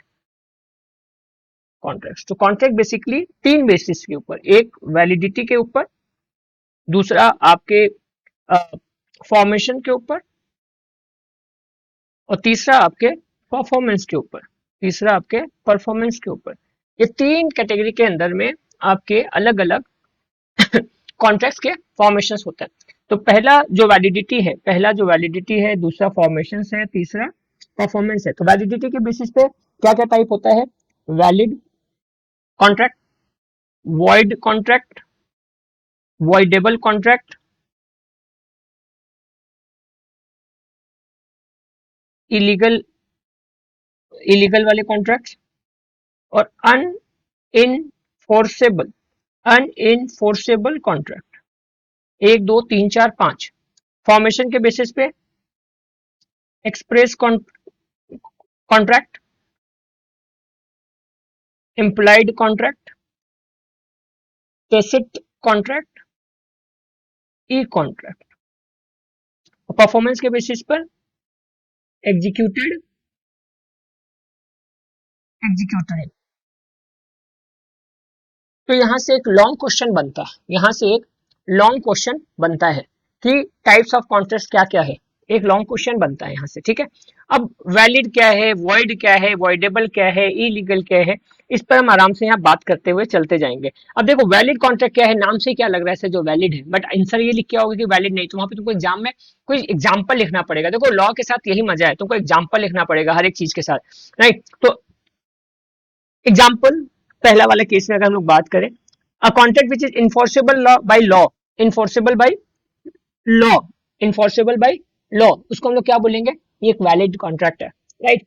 एपी ने दोनों जन बात कर लिए, कोई लॉ में कोई रजिस्ट्रेशन नहीं है, कोई प्रॉमिस का कोई एग्रीमेंट नहीं है, कुछ भी नहीं है, तो फिर वो वैलिड कॉन्ट्रैक्ट नहीं माना जाएगा, राइट। आप एक मकान में भी जाकर भाड़े पे घर लेते हो तो वहां पर भी एक वैलिड कॉन्ट्रैक्ट के फॉर्म में आप क्या करते हो, एग्रीमेंट साइन करते हो। ये एग्रीमेंट होता है, आप वहां रहोगे, मकान मालिक को भाड़ा दोगे, ये सब वैलिड कॉन्ट्रैक्ट के फॉर्मेशन में आता है, ये सब वैलिड कॉन्ट्रैक्ट के फॉर्मेशन में आता है, क्लियर है। वॉइडेबल कॉन्ट्रैक्ट, वॉइडेबल कॉन्ट्रैक्ट नाम से क्या लग रहा है, वॉइडेबल कॉन्ट्रैक्ट, वॉइड कॉन्ट्रैक्ट या वॉइडेबल कॉन्ट्रैक्ट। तो वॉइड कॉन्ट्रैक्ट पहले पढ़ लेते हैं। वॉइड कॉन्ट्रैक्ट का मतलब क्या है, contract which can not be enforced by a court of law is void. A contract with B, A B से बात किया, ठीक है, चलो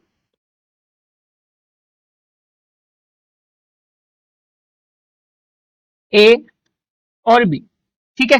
ए कॉन्ट्रैक्ट विद बी, ए कौन था, बी था जिसके पास खुद का एक फैक्ट्री था, ओनर था। तो A contract with B for the supply of 10 ton, for the supply of 10 ton, right, 10 ton, ठीक है, किस चीज का, sugar. But before the supply is effected the fire caught in the factory, fire caught in the factory, fire caught in the factory, fire caught in the factory and everything was destroyed, here the contract becomes void, क्योंकि अब उसके पास वो बचा ही नहीं, अब उसके पास वो बचा ही नहीं जो जिसके ऊपर कॉन्ट्रैक्ट साइन हुआ था। तो उस केस में क्या हो जाएगा, कॉन्ट्रैक्ट वॉइड हो जाएगा। It may be added by way of clarification here that when a contract is void, when the contract is void, it is not a contract at all, but for the purpose of identifying it has to be called a void contract, तब ये void contract हो गया, क्योंकि वो अपने उस वादे को, इरादे को कंप्लीट ही नहीं कर पाया, right. Factory. It may be added by way of clarification here that when a contract is void, it is not a contract at all, but for the purpose of identifying it, it has to be called a void. जब ये इधर में, तो अब ये जो fire लगा, आग लगा, फायर लगा, आग लगा, अब ये बचा ही नहीं इसके पास, और ये प्रॉमिस से हुआ था कि वो देगा कॉन्ट्रैक्ट, तो ये void कॉन्ट्रैक्ट हो गया। For the supply of 10 tons of so, but for the supply is affected, the fire caught in the factory and everything was destroyed. Here the contract become void, cancel। क्या करेगा, पैसा वापस ले लेगा, अगर पैसा दिया है तो मामला खत्म, ये void कॉन्ट्रैक्ट हो गया। बट अगर इसी के वाइस वर्सा भी हम लोग समझे कि voidable कॉन्ट्रैक्ट क्या होता है, right, define that an agreement which is enforceable by law at the option of one or more parties thereto but not at the option of the other or others is a voidable contract। किसी एक के हाथ में है, किसी दूसरे के हाथ में पावर नहीं है। an agreement which is enforceable by law at the option of one or more parties, तो एग्जांपल क्या है, in fact, where one of the parties to the agreement is in position or is legally entitled or authorized to avoid performing his part, then the agreement is fated and becomes voidable. Following are the situation where contract is voidable. When the consent of a party is not free, it is caused by coercion, undue influence, misrepresentation or fraud. When the consent of a party, consent मतलब होता है इच्छा, of a party is not free, मतलब इच्छा free नहीं था, दबाव में, right, समझ में आ रहा है? It is caused by coercion, undue influence, misrepresentation या झूठ बोल के, राइट, या झूठ बोल के, ऐसे कंडीशन में क्या होता है कि वो वॉइडेबल कॉन्ट्रैक्ट हो सकता है। कोई किसी को बताया नहीं, एक केस था जहां पे मेरे को याद आ रहा है, लड़की को मिर्गी का इशू था, लड़की के घर वाला ये बात बताया नहीं, लड़की शादी भी बढ़िया से कर ली खूब दवाई खाकर, ये बात उस समय भी नहीं पता चला, ये बात पता चला जब उन लोग हनीमून पे गए और ऑल ऑफ सडन लड़की को मिर्गी आया, तब पता चला कि दवाइयां लाना लड़की भूल गई और ये बात छुपाया गया। अब ये वॉइडेबल कॉन्ट्रैक्ट हो जाएगा। मैरिज भी कॉन्ट्रैक्ट है आज के डेट में, राइट, मैरिज जब ये जो है ये वॉइडेबल कॉन्ट्रैक्ट हो जाएगा। देखते हैं, X promises to sell his scooter to Y for rupees 1 lakh, 1 lakh में स्कूटर बेचने का बात हो गया, किसके किसके बीच में, एक्स और वाई के बीच में, क्या बेच रहा है, scooter. How the consent of X has been produced by Y at a gun point, बंदूक रख के, right, and X is an aggrieved party. Aggrieved का मतलब होता है जो खुश नहीं है आपकी चीजों से, वो मजबूर है, वो मजबूर होकर इसको एग्री किया। एग्री का अपोजिट होता है ग्रीव्ड, एग्री का अपोजिट होता है aggrieved, right, and has the option to avoid the contract, and has the option to avoid the contract. It means if X accepts the contract, ठीक है, the contract becomes a valid contract, then y has no option of resigning the contract, right? So however the consent of x has been procured by y at the gunpoint, x is an aggrieved party and has the option to avoid the contract। x क्या कर सकता है, aggrieve कर सकता है। अब देखो यहाँ पे समझो बात, x प्रॉमिस किया स्कूटर सेल करेगा y को 1 लाख में, how the consent of x has been procured by y, लिया कौन है कंसेंट, y, कंसेंट लिया कौन, y बंदूक के नॉक पे लिया। अब x is an agree party, वो चाहता नहीं था ऐसा करना, but and has the option to avoid the contract, वो चाहता तो अवॉइड कर देता इस कॉन्ट्रैक्ट को, राइट, वो इस कॉन्ट्रैक्ट को अवॉइड कर देता। It means x accept the contract, if x accept the contract becomes a valid contract, then y has no option of resigning the contract। अब x अगर बंदूक के नॉक पे भी को एक्सेप्ट कर लिया, राइट, तो y has no option of resigning the contract, तो फिर वो वहां पे उसको रिसाइन नहीं कर सकता, माना जाएगा, मान लिया जाएगा। When a person promises to do something for another person but the other person prevents him from the performing his promise, the contract become voidable at the option of the first person. एक आदमी दूसरे आदमी को कोई काम करने बोला, right, and but the other person prevents him from performing his promise, वो उसको रोक दिया वो काम करने के लिए, the contract become voidable at the option of the first person. ठीक है, एग्जाम्पल, एक और example, there is a contract between A and B to sell the car of A to B for rupees 2 lakh. On the due date of performance, A asks B that he does not want to sell his car. Here the contract is voidable at the option of B. उसके लिए क्या हो गया, voidable हो गया। voidable मतलब अब confirm होगा या नहीं होगा वो कहीं ना कहीं बी के ऊपर है, क्यों, क्योंकि उसके लिए voidable हो गया। ए पहले बोला था बेचेगा, फिर बोला नहीं बेचेगा। Number C, when a party to a contract promises to perform to work within a specified time could not perform within that time, the contract become voidable at the option of the promisee. promisee कौन हुआ, दूसरा party. पहला party क्या हुआ, promisor हुआ, जो promise किया वो प्रोमिसर हुआ। दूसरा पार्टी जो प्रॉमिस एक्सेप्ट किया प्रोमिसी हुआ। तो यहाँ पे कौन प्रॉमिस किया था, ए प्रॉमिस किया था बी को कि गाड़ी बेचेगा, लेकिन नहीं बेचा, बोला नहीं, does not want to sell his car. ठीक है, A asked B that he does not want to sell his car. अब here the contract is voidable at the option of B. अभी किसके हक में है, बी के है, कि वो चाहे तो इसको वॉइडेबल बना दे, right. Example 22, A agrees to construct a house for B up to 31 March 2022 तक में बोला घर बना के दे देगा, but A could not complete the house on that day, नहीं बना पाए 31 मार्च तक। ये तो contract is voidable at the option of B. अब ये जो चीज है वो किसके लिए वॉइडेबल हो गया, बी के लिए। प्रॉमिस कौन किया था इस केस में, समझो, ए प्रॉमिस किया ना कि हम कॉन्ट्रैक्ट पूरा कर देंगे, अब 31 मार्च तक कंप्लीट नहीं हुआ तो वॉइडेबल हो गया बी के केस में। ठीक है, right, is voidable at the option of B. At this juncture, it would be desirable to know the distinction between a void contract and a voidable contract. तो अब ये हम लोग को पता करना जरूरी है कि void और voidable में डिफरेंस क्या है, लेकिन मेन जो बात था वो ये है कि जब कोई दोनों पार्टी में से एक पार्टी किसी चीज को परफॉर्म करने में सक्षम नहीं हो पा रहा है तो फिर दूसरे पार्टी के लिए वो एक voidable contract हो जाता है। अगर उसको पता चलता है कि भैया ये वो काम नहीं कर सकता है तो फिर वो एक voidable contract के तौर पे काम आता है, तो फिर वहां पे उसको voidable कर दिया जाता है। अब दोनों के बीच में बड़ा डिफरेंस क्या है, void और voidable के बीच में बड़ा डिफरेंस क्या है। void के केस में डिफरेंस क्या है, contract which ceases to be a contract which seizable, right, a contract which ceases to be enforceable by law becomes void, right, कि वो वहां से लॉ के थ्रू ही बोल दिया गया कि ये हो नहीं सकता। voidable क्या है, an agreement which is enforceable by law at the option of one or more of the parties thereto but not at the option of the other or others is a voidable contract। Law बोला है कि हाँ चलो ठीक है valid है, लेकिन दोनों में से कोई एक पार्टी अगर उसको करने में सक्षम नहीं हो पा रहा तो फिर वो voidable हो सकता है। अब void contract cannot be enforced at law, अगर void contract हो गया तो वो फिर enforced at all नहीं होगा। लेकिन voidable में क्या चीज, enforceable only at the option of the aggrieved party and not at the option of the other party। जो पार्टी इसमें एग्री नहीं करेगा, aggrieved मतलब उल्टा, एग्री का उल्टा, तब फिर वो enforceable only at the option of the aggrieved party। ए बोला बी को कि गाड़ी बेचेंगे, फिर बोला मेरा मन नहीं है, अब बी के ऊपर है कि voidable contract हो गया और उसके ऊपर वो क्या पेनल्टी या क्या स्यू करता है वो देखने जाने वाला बात होगा। कॉज क्या है, right, a contract becomes void due to change in law or change in the circumstances beyond the contemplation of party। A contract becomes void हो सकता है लॉ में कुछ चेंजेस आ गया हो या चेंजेस सर्कमस्टेंसेस में हो, बियॉन्ड द कंटेम्पलेशन। कंटेम्पलेशन का मतलब होते हैं राइट, तो कंटेम्पलेशन का मतलब सिंपल सा रेफर टू कंसिडरेशन और anticipation of potential events, right, or circumstances when entering into a contract. It involves what the parties reasonably foresee as possible outcome that could affect their agreement. For example, if two parties contract for a venue rental, they might contemplate weather condition. If a natural disaster occurs making the venue unusable, this change may render the contract void due to unforeseen circumstances। Clear है अभी, right? तो circumstance beyond the contemplation मतलब कोई ऐसा चीज जो आपके control में नहीं है। But a contract becomes voidable if the consent of a party was not free, right? Voidable के बीच में क्या है कि हो सकता है दोनों पार्टी ही किसी चीज पर रजामंद ना हो तो वॉइडेबल कॉन्ट्रैक्ट हो सकता है। और उसके पीछे का रीजन क्या बताया, वो बंदूक दिखा के काम करवाना या फ्रॉड करना या मिस रिप्रेजेंट करना, ये सारे कारणों से कहीं ना कहीं वो वॉइडेबल कॉन्ट्रैक्ट को इनवाइट करते हैं, उस कारण से वॉइडेबल कॉन्ट्रैक्ट इनवाइट होता है। क्लियर है, right. On the basis of formation of contract आ जाओ एक्सप्रेस कॉन्ट्रैक्ट। एक्सप्रेस कॉन्ट्रैक्ट, ठीक है,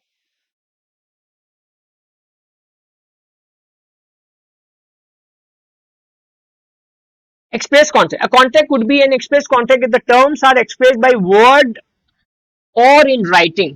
word मतलब oral। section 9 of the act provide that if a proposal or acceptance of any promise is made in word, the promise is said to be express। ठीक है, बोल दिया गया, right. पुराने महाभारत के जमाने में ही होता था, बोल दिया जाता था, उस पर भी लोग काम कर जाते थे। Example, A tells B on telephone that he offers to sell his house for 20 lakh and B in reply informs A that he accept the offer, this is an express contract. Phone पे और आधे चीजें आज की दुनिया में phone पे सलट जाता है, फोन पे। Express contract is the modern era, express contract is the modern era, right. Implied contract, implied का मतलब क्या है सर? इम्प्लाइड मतलब इन contract, in contrast came into existence by implication, most often the implication by action or conduct of parties or course of dealing between them. Section 9 of the Act contemplates such implied contracts when it lays down that insofar as such proposal or acceptance is made otherwise than in words, the promise is said to be implied. देखिए समझिए, implied का मतलब होता है आप एक pen खरीदे और पेन ले जाकर आप लिख रहे हो, वो लिखा नहीं जा रहा, दुकानदार के पास गया, दुकानदार बोला पेन सुंदर है ना, टांगने के लिए दिए थे। पेन का मेन काम क्या है? कोट में टांगना, शर्ट में टांगना या लिखना? सर लिखना। यह है इम्प्लाइड होना, यह है इम्प्लाइड होना किसी भी चीज का, कि ये तो उम्मीद ही है, ये तो आपका बेसिक है। Where a coolie in uniform, समझना, when a coolie in uniform picks up the luggage of A to be carried out of the railway station without being asked by A and A allows him to do so, it is an implied contract and A must pay for the services of the coolie detailed by him. ए बोलेगा नहीं हम तो आपको नहीं बोला उठाने के लिए। अरे इम्प्लाइड है भाई, वो कूली अगर उठा रहा है, ड्रेस में उठा रहे हैं, नॉन ड्रेस होता है या सिविल ड्रेस होता है तो अलग बात है, वो अपने कूली वाले ड्रेस में आपका सामान उठा के ले जा रहा है और आप शांति से जा रहे हो, that is implied contract, that is an implied contract. Clear है जो बात? भाई वो जाहिर है, पेन का काम है लिखना, वो जाहिर है, पेन का मेन काम है लिखना, वो जाहिर है, ठीक है। कूली का काम है वजन उठा के ले जाना। आप बोलेंगे नहीं आप तो कंसेंट ले लिए, अरे तो भाई आप रोके भी तो नहीं, that is an implied contract. आप उसको ले जाने दे रहे, इसका मतलब आप रेडी हो उसके रेट के साथ, आप बात नहीं की, आप पूछे नहीं, ठीक है। A drinks a coffee in a restaurant, there is an implied contract that he should pay for the price of coffee. आप जाकर एक रेस्टोरेंट में कॉफी पी लिए, बोले हमको तो लगा भंडारा चल रहा है, रेस्टोरेंट में या कैफे में आप जाके कॉफी पी रहे हैं, that is an implied कि you have to pay for that coffee ना। How can you think that it can be a भंडारा जहां पे फ्री में आपको चाय या कॉफी मिलेगा? क्लियर है? इम्प्लाइड का मतलब होता है कि ये तो है, मतलब जाहिर है ये।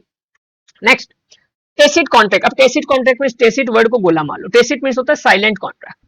Tacit contracts are those that are inferred through the conduct of parties without any word spoken or written. A classic example of tacit contract would be when cash is withdrawn by a customer from an ATM. This type of contract is not in the form of word but fall within the scope of implied contract. एक प्रकार का implied contract ये भी हुआ। कैसे हुआ sir?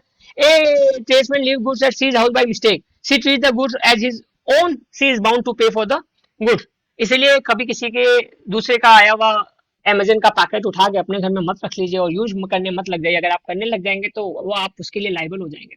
A tradesman leave goods at C's house by mistake, C treats the goods at his home.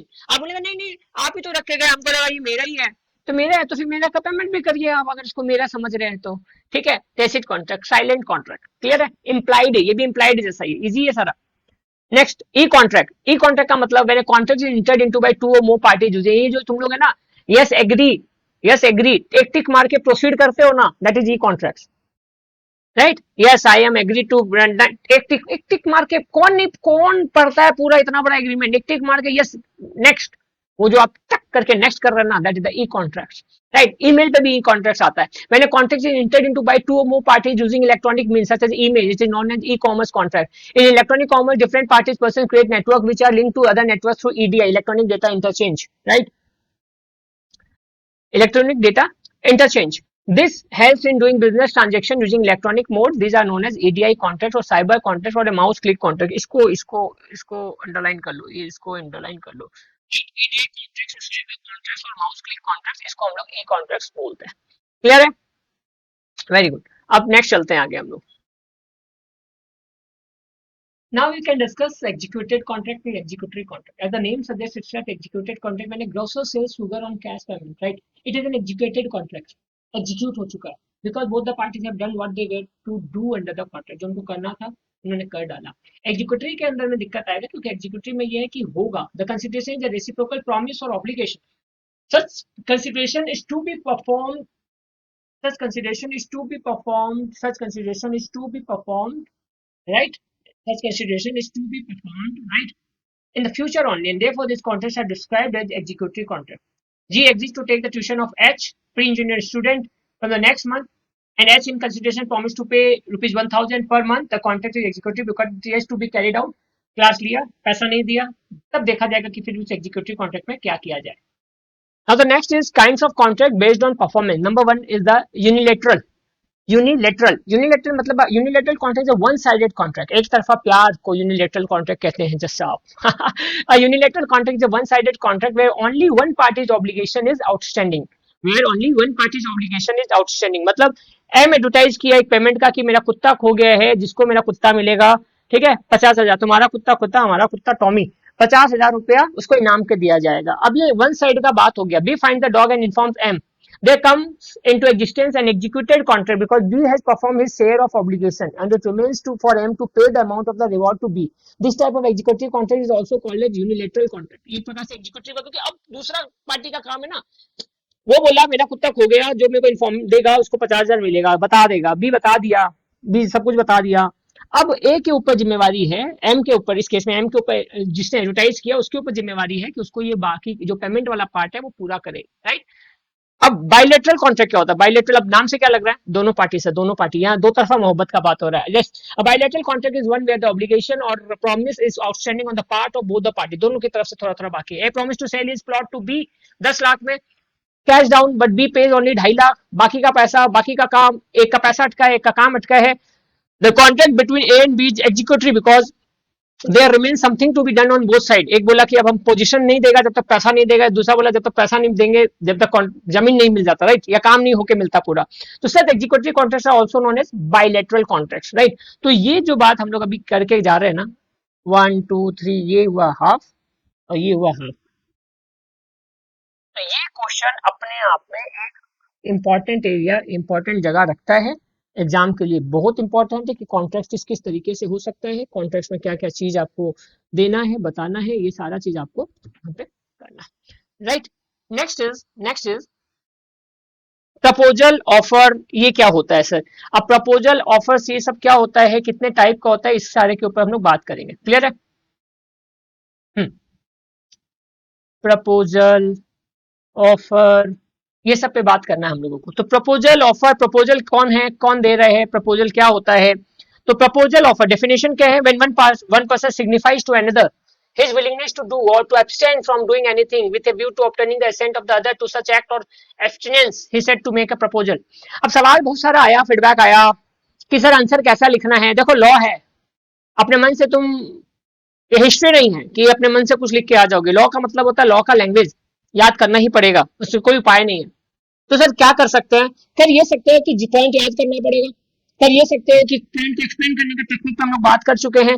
लेकिन अगर तुमको डेफिनेशन पूछा जाएगा, किसी भी चीज का डेफिनेशन का मतलब डेफिनेशन होता है, मीनिंग भी नहीं। मीनिंग में आप अपने मन से लिख सकते हो, डेफिनेशन में मन से नहीं लिख सकते। तो अकॉर्डिंग टू सेक्शन 2 ऐसा, तो डेफिनेशन तो वो टफ है। अब यार बीकॉम भी करना है, ग्रेजुएट भी होना है, डिग्री भी ग्रेजुएशन का लेना है, फिर आगे जाके नौकरी भी लेना है, मेहनत कुछ नहीं करना है, कैसे चलेगा?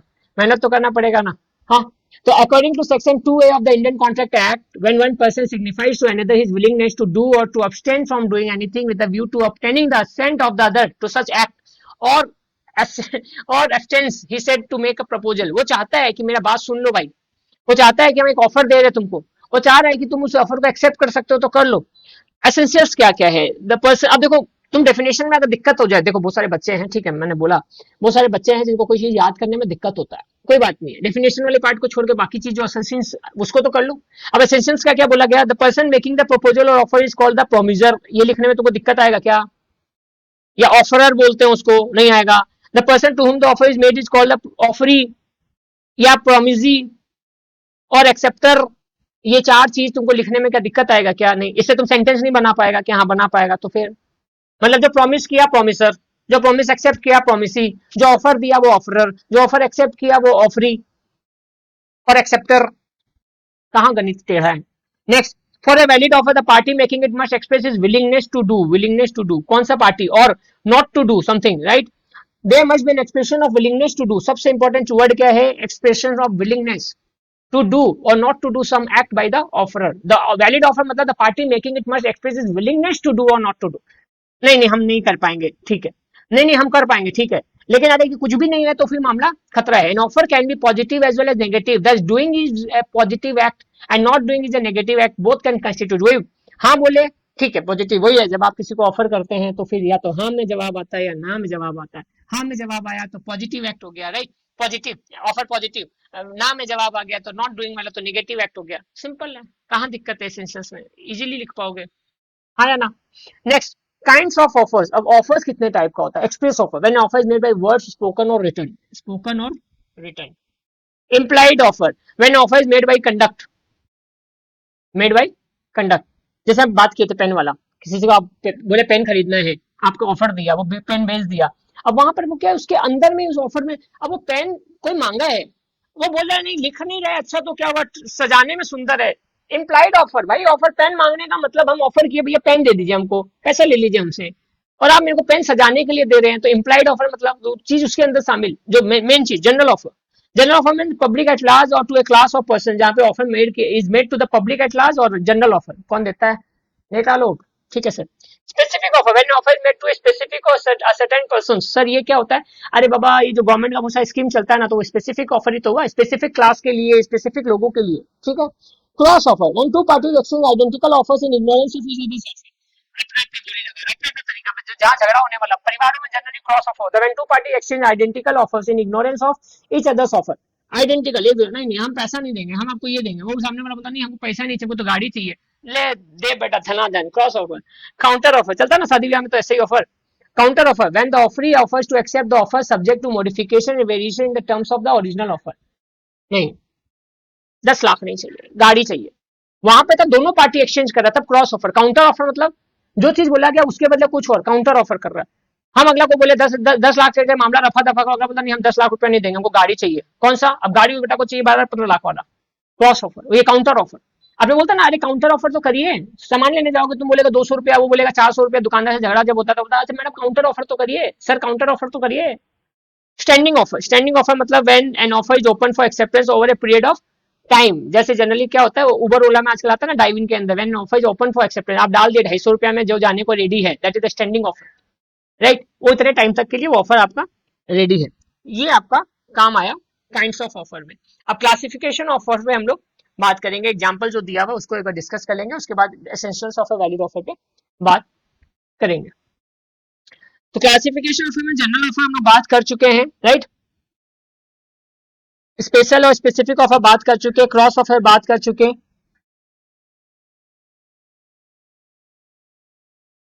काउंटर ऑफर बात कर चुके, स्टैंडिंग ऑफर बात कर चुके, ठीक है। काम पे बात आ जाता है, that is the essentials of a valid offer. क्या वैलिड ऑफर कब, क्या क्या चीज चाहिए उसके लिए, एसेंशियल्स क्या है वैलिड ऑफर को वैलिड मानने के लिए, it must be made with the intention to create a legal relationship, to create a legal relationship, because it is not intended to succeed merely by itself, भाई legal relationship चाहते हैं हम लोग, ये नहीं कि बस बोल दिया या हो गया ना, ठीक है। वैलिड कॉन्ट्रैक्ट के लिए लीगल रिलेशनशिप होना जरूरी है, it must be defined and certain, it must be definite, sorry it must be definite and certain, हवा हवा वाला बात नहीं होना चाहिए, not vague and indefinite. If it is indefinite its accepted cannot create any contractual relationship. मतलब sir क्या हुआ, वैलिड ऑफर का मतलब चांद तोड़ के ला देगा क्या, इनडेफिनेट, डेफिनेट नहीं है, ये पॉसिबल नहीं है चांद तोड़ना, ये कहानी किताबों और मूवीज में बढ़िया लगता है, रियल लाइफ में पॉसिबल नहीं है, रियल लाइफ में पॉसिबल नहीं है, क्लियर है।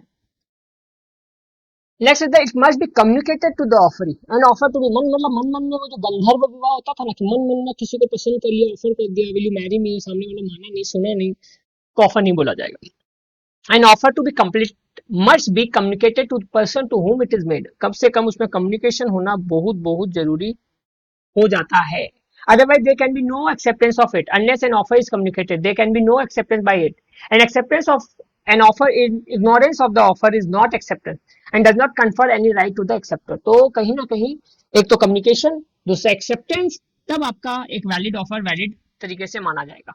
This can be illustrated by the landmark case of Lalman Shukla versus Gauri Datta. क्या हुआ था सर, फैक्ट क्या था, Gauri Datta send his servant L to trace his missing nephew, भतीजा जो खो गया था उसको ढूंढने के लिए सर्वेंट को भेजा ट्रेस करने के लिए उसको। He then announced that anybody who traced his nephew would be entitled to a certain reward। फिर वो अनाउंस किया कौन, गौरीदत्त की भैया, जो उसके भतीजे को ढूंढ लेगा, ठीक है, उसको इनाम मिलेगा।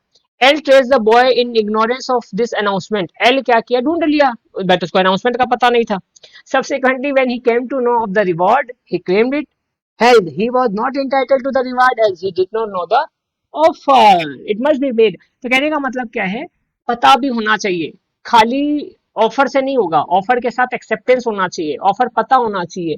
ऑफर अगर पता नहीं है तो फिर अभी आप दुकानदार के पास कई बार होता होगा, पता चलता है कि 3 साबुन के साथ एक शैम्पू का पैकेट फ्री है, आपको ऑफर नहीं पता, आप दुकानदार को नहीं बोले, अब दुकानदार भी आपको नहीं बोले, आप दुकानदार पे चढ़ाई नहीं कर सकते। ऑफर आपको भी पता होना चाहिए, अगर आपको ऑफर पता नहीं है, आप दुकान में उतार देना, बाद में पता चलेगा तो आप क्या बोलेंगे, अरे भैया ये इसके साथ था, आप बताए नहीं, तो बोले कि आप पूछे नहीं, अब मेरा क्या काम। तो वो पूछेगा, वो बताएगा तो दे भी देता है। अदरवाइज आप क्लेम नहीं कर सकते कि तुमने ऐसा चीटिंग किया, बिकॉज ऑफर जानना या नहीं जानना वो आपके ऊपर है। It must be made with you to, ये fourth number point, it must be made with the view to obtaining the assent of the other party. Right, ये जो वर्ड है ना, इसको तुम लोग थोड़ा सा दिमाग में डाल लो। किस वर्ड को सर? एसेंट का। The assent of the other party refer to the agreement और acceptance of an offer made in a contract. This signifies that the party receiving the offer understand and agree to the terms support. For example, if person A offers to sell a car for $5 lakh, person B's acceptance of that offer, saying I agree to buy the car for $5,000, demonstrate assent. Without this agreement, no buying contract exists. अगर जब तक सामने वाला उस चीज के लिए रजामंद नहीं होगा, एसेंट का मतलब लिख लो रजामंद, तब तक नहीं माना जाएगा। Offer must be made with the view to obtaining the assent of the other party. सामने वाला का भी रजामंदी चाहिए। Address and not merely with the view to disclosing the intention of making an offer. उससे काम नहीं चलेगा। किससे काम नहीं चलेगा? Disclosing the intention. तो not merely with the view to disclosing the intention of making an offer, उसका रजामंदी भी चाहिए। तो ये 3-4 पॉइंट आपके पास कम से कम होना चाहिए। क्या क्या होना चाहिए जल्दी से देख लो तो, क्या क्या होना चाहिए? Legal relationship, legal relationship, legal relationship. दूसरा क्या था? It must be definite and certain, it must be definite and certain. कहाँ गया भाई ये? It must be definite and certain. It must be communicated, it must be communicated, it must be communicated, it must be communicated. And last but not least, आपको क्या चाहिए? That is the assent. Assent मतलब रजामंदी, accent मतलब रजामंदी। ये तरीका से काम होगा, ये तरीका से ऑफर ऑफर माना जाएगा। Legal rules regarding a valid acceptance. Acceptance can B, अब बात था ऑफर हो गया, अब एक्सेप्टेंस को वैलिड कैसे माना जाएगा? लीगल रूल्स क्या है? Acceptance can be given only by the person to whom the offer is made. In case of an specific offer, it can be accepted only by the person to whom it is made. Basically मतलब क्या है? Simple सा, जिसको offer दिया जाए उसका रजामंदी, उसका एक्सेप्टेंस चाहिए। Acceptance can be given only by the person to whom the offer is made. Right, कौन करेगा? जिसको ऑफर दिया गया। In case of a specific offer, it can be accepted only by the person to whom it is made. लेकिन कभी कभी क्या होता है, कोई रिप्रेजेंटेटिव भी लोग रख सकते हैं। केस है तो केस थोड़ा सा पढ़ लेते हैं हम लोग। किसका केस था? बोल्टन वर्सेस जोन्स का। Bolton bought a business from Brocklehurst Jones, who was Brocklehurst creditor. Creditor मतलब जिसे पैसा देना होता है, लेना होता है, देना होता है। Place in order with Brocklehurst for the supply of certain goods. Bolton supplied the goods even though the order was not in his name. Jones refused to pay Bolton for the goods because by entering into the contract with Brocklehurst, he intended to sell off his debt against Brocklehurst. Held as the offer was not made to Bolton, therefore there was no contract between the Bolton and Jones. In case of a general offer, it can be accepted by a person who has the knowledge of the offer. ठीक है, तो sir थोड़ा सा इसको simplify कर देते हैं। चलो, इस बोल्टन बाबा को हम लोग कर देते हैं बो, इसको कर देते हैं ब्रो। अब समझो, ब्रो क्या किया? एक बिजनेस खरीदा ब्रो से। वो क्या किया? एक बिजनेस खरीदा ब्रो से। हु वाज ब्रो का क्रेडिटर। ठीक है, अब ये कौन किससे खरीदा? अच्छा, ये तीसरा पार्टी आ गया, जोन्स। वो ब्रो जो, वो ब्रो जो, तो जो जो हुआ जो की, ठीक है, ब्रो का क्रेडिटर था। तो क्लियर हो रहा है? वो ब्रो और जो, ठीक है, एकदम प्यार से लिखो, वो ब्रो जो। अब तीनों का रिलेशन देखो, जो है हु वाज ब्रो का क्रेडिटर, इन दोनों का रिश्ता है। अब वो क्या किया? Bot a business from bro, ये इससे बिजनेस खरीदा। ठीक है, रिलेशन देखते जाओ। अब place N order with bro for जो क्या किया? ब्रो को बिजनेस का एक किया, place N order with bro for the supply of certain goods. वो क्या किया? वो supply the goods even though the order was not in his name. वो इसको सप्लाई दे दिया जो को, क्योंकि वो क्या किया था? ब्रो को खरीद चुका था। ऑफर किया, ऑर्डर किसको गया था? ब्रो के पास। सप्लाई इसको कौन दे दिया? वो दे दिया। ठीक है, अब इवन तो the order was not in his name, order किसके नाम से था? ब्रो के नाम से था। ठीक है, ऑर्डर काम कौन किया? वो किया, not his name. Jones refuse to pay, वो जो बोला हम ब्रो को पैसा नहीं देंगे। Because by entering into the contract with bro, because वो किसमें एंटर किया था, ब्रो के साथ, इन दोनों आपस में कॉन्ट्रैक्ट किया था. He intended to set off his debt, he intended to set off his debt against Bro, held as the offer was not made to Bo. Therefore, there was no contract between the Bo and zone. तो ये बोला हम set of कर देगा लेकिन पैसा उसको नहीं देगा. There was no contract between the Bo and Jones. तो ये जो उसको माल सप्लाई किया तो नहीं. तो in case a general offer it can be accepted by any person who has the knowledge of the offer, right. तो अल्टीमेटली ये जो काम था ये ब्रो और जो के बीच में होना था, वो बीच में आके टपका. जो बो को पैसा नहीं दिया, और लॉजिक भी वही है क्योंकि उसके पास उस ऑफर का नॉलेज नहीं था. तो in case of general offer it can be accepted by any person who has the knowledge, right. Therefore the no contract between the Bo and Jo. In case of general offer it can be accepted by any person, ठीक है, general offer में who has the knowledge of the offer. But यहाँ पे तो ये general offer नहीं था ना. यहाँ पे जो ऑफर किया गया हुआ था, जिसको बोला गया उसी को ये काम करना था, वो नहीं किया तो मामला गड़बड़ हुआ. क्लियर है. Law Carlill versus Carbolic Smoke Ball Company. ठीक है, इसको छोड़ दो अभी. ठीक है, तो ये वो ब्रो जो, और ऐसा केसेस को समझते हुए हम लोग पहले इसको इजी कर लेते हैं अपने आप में कि इजी क्या है. कि legal rules regarding regarding a valid acceptance, क्योंकि एक्सेप्टेंस भी बहुत इंपॉर्टेंट हो जाता है. तो पहला पॉइंट अपने आप में क्या हो गया था हमारे लिए, that is the acceptance can be given only by the person to whom the offer is made. ये हुआ तेरा पहला. दूसरा हो गया, acceptance must be absolute and unqualified. Absolute मतलब परफेक्ट होना चाहिए, अनक्वालिफाइड शर्तिया नहीं होना चाहिए. हाँ हम गाड़ी खरीद लेंगे अगर फलाना उस दिन है तो. ये क्या है भाई, right. Third is the acceptance must be communicated. The acceptance must be communicated. To conclude a contract between the parties, the acceptance must be communicated in some perceptible form. हम्म हम्म लग रहा है ऐसे नहीं चलेगा. आपको बढ़िया तरीका से उसको एक्सेप्ट करना पड़ेगा, एक्सेप्टेंस को मानना पड़ेगा, एक्सेप्टेंस देना पड़ेगा. ठीक है. उसके अलावा इसके अलावा acceptance must be in the prescribe mode. Acceptance must be in the prescribe mode में होना चाहिए. Like a offer to sell 50 kg of banana at ₹500, right. अच्छा, ये टाइम बाउंडेशन है. टाइम बाउंडेशन भी होना चाहिए एक्सेप्टेंस में. ठीक है, टाइम बाउंडेशन भी होना चाहिए. तो मतलब क्या, acceptance be given with specific time limit.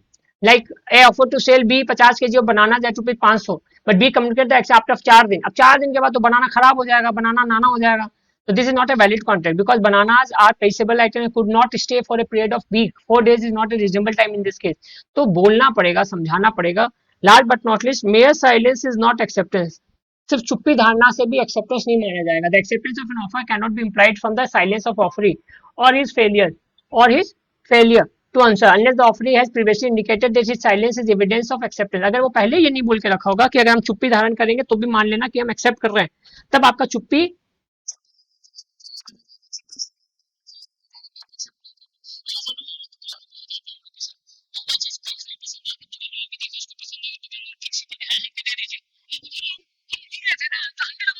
भैया कहाँ बोले, मन मन में बोलने से हम कैसे मान लेंगे कि आपको खरीदना था, राइट. तो वहां पे इशू आ जाता है, वहां पे एक इशू आ जाता है. तो ये जो है ना पॉइंट, ये क्वेश्चन बनता है इसके ऊपर में, ध्यान रखना.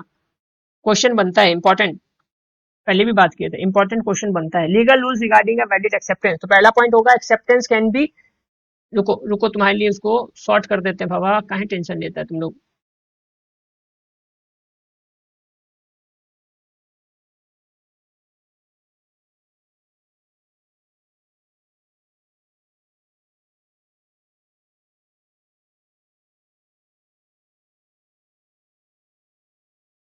Legal rules regarding a valid acceptance, a valid acceptance. अब यहाँ पे क्या क्या पॉइंट चला जाएगा वो देख लो. पहला पहला ओनली बाय द पर्सन. कौन सा पर्सन, ऑब्वियस है उसी पर्सन का बात हो रहा है जिसको ऑफर दिया गया. Number 2,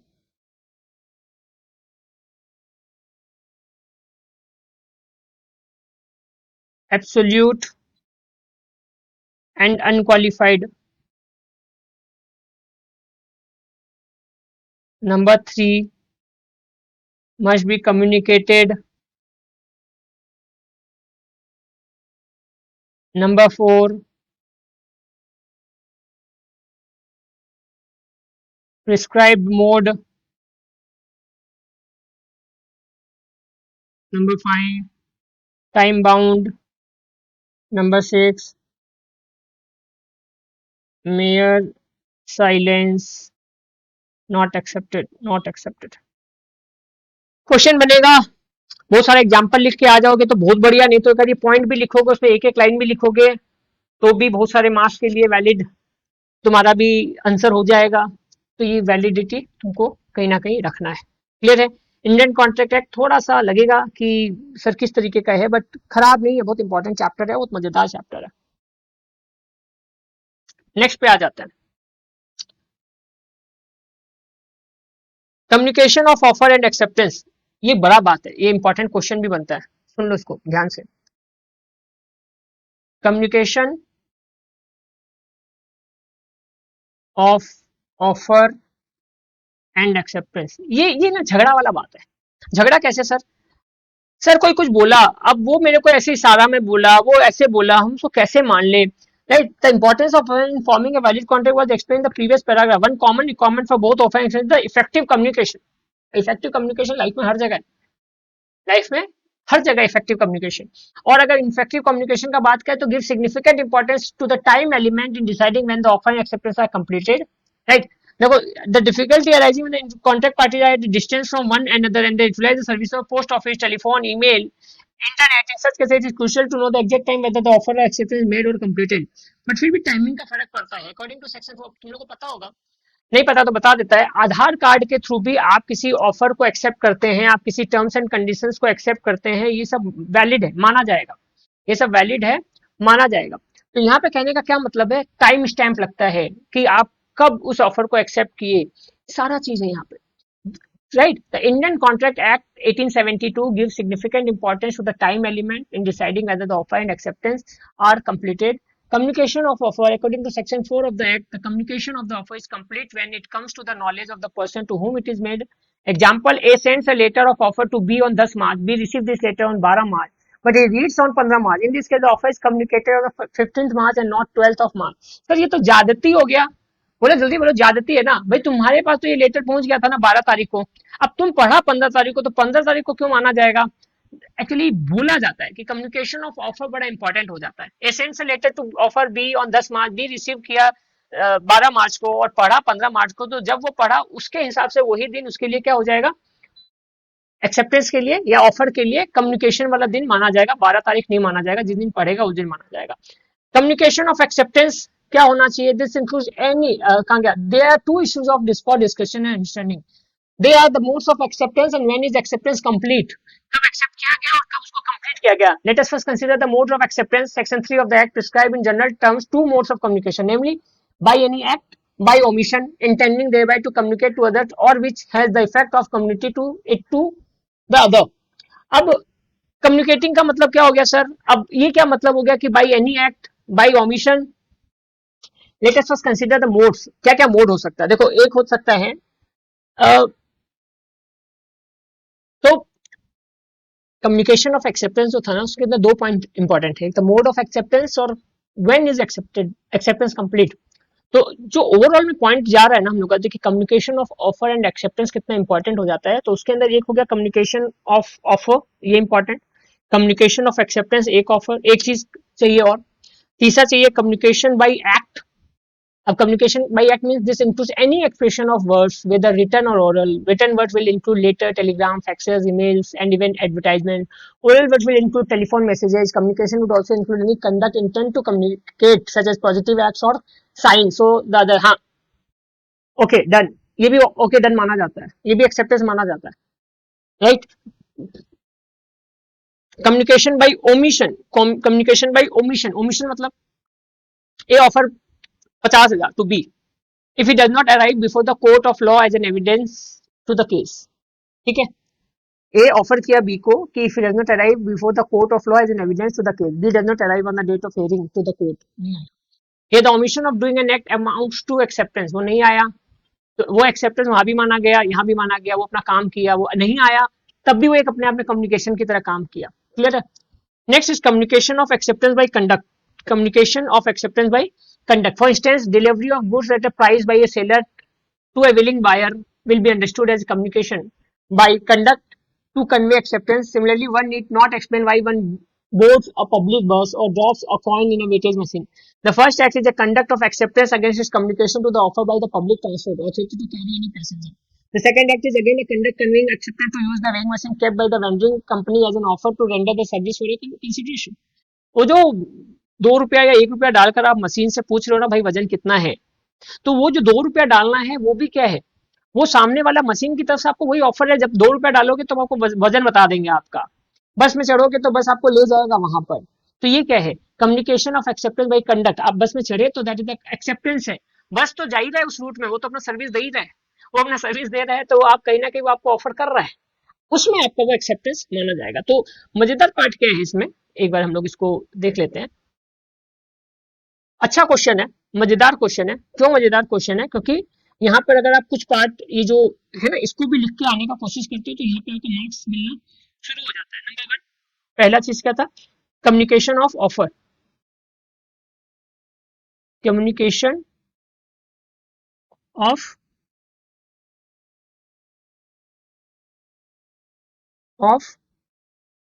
offer. दूसरा क्या था,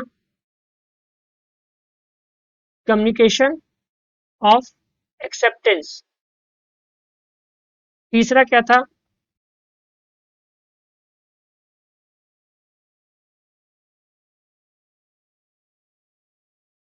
ये दूसरा था। तीसरा क्या था, कम्युनिकेशन बाय एक्ट। चौथा क्या था, communication bye omission. Communication bye omission, omission का क्या मतलब था कि भाई तुम नहीं आ रहे हैं तब भी वो माना जाएगा, तुम नहीं आ रहे हैं, तुम ओमिट कर गया, तुम उसको एक्सेप्ट, वैसे तुम प्रेजेंट नहीं हुआ तो भी वो माना जाएगा। नंबर 5 कम्युनिकेशन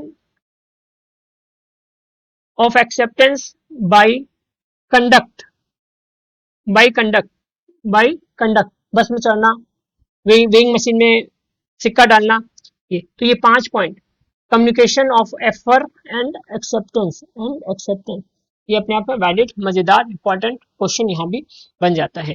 तो ऑफर एंड एक्सेप्टेंस आज हम क्या क्या किए, offer and acceptance, void and voidable contracts, offer में क्या क्या चाहिए, ठीक है, टाइम बाउंड वगैरह ये सब वाला पॉइंट भी हो गया था कि legal rules regarding valid acceptance क्या है, वॉइड और वॉइडेबल कॉन्ट्रैक्ट क्या है। तो आज जितना भी पॉइंट हम लोग किए सब अपने आप बिना तुम्हारा बहुत लॉ वाला तरीका से जाना के लंबा लंबा क्वेश्चंस के तरीके से काम आने वाला इंपॉर्टेंट एरिया है। जरूर से रिवाइज कर लेना, जरूर से प्रैक्टिस कर लेना। 1-2 क्लास और लगेगा इंडियन कॉन्ट्रैक्ट एक्ट में।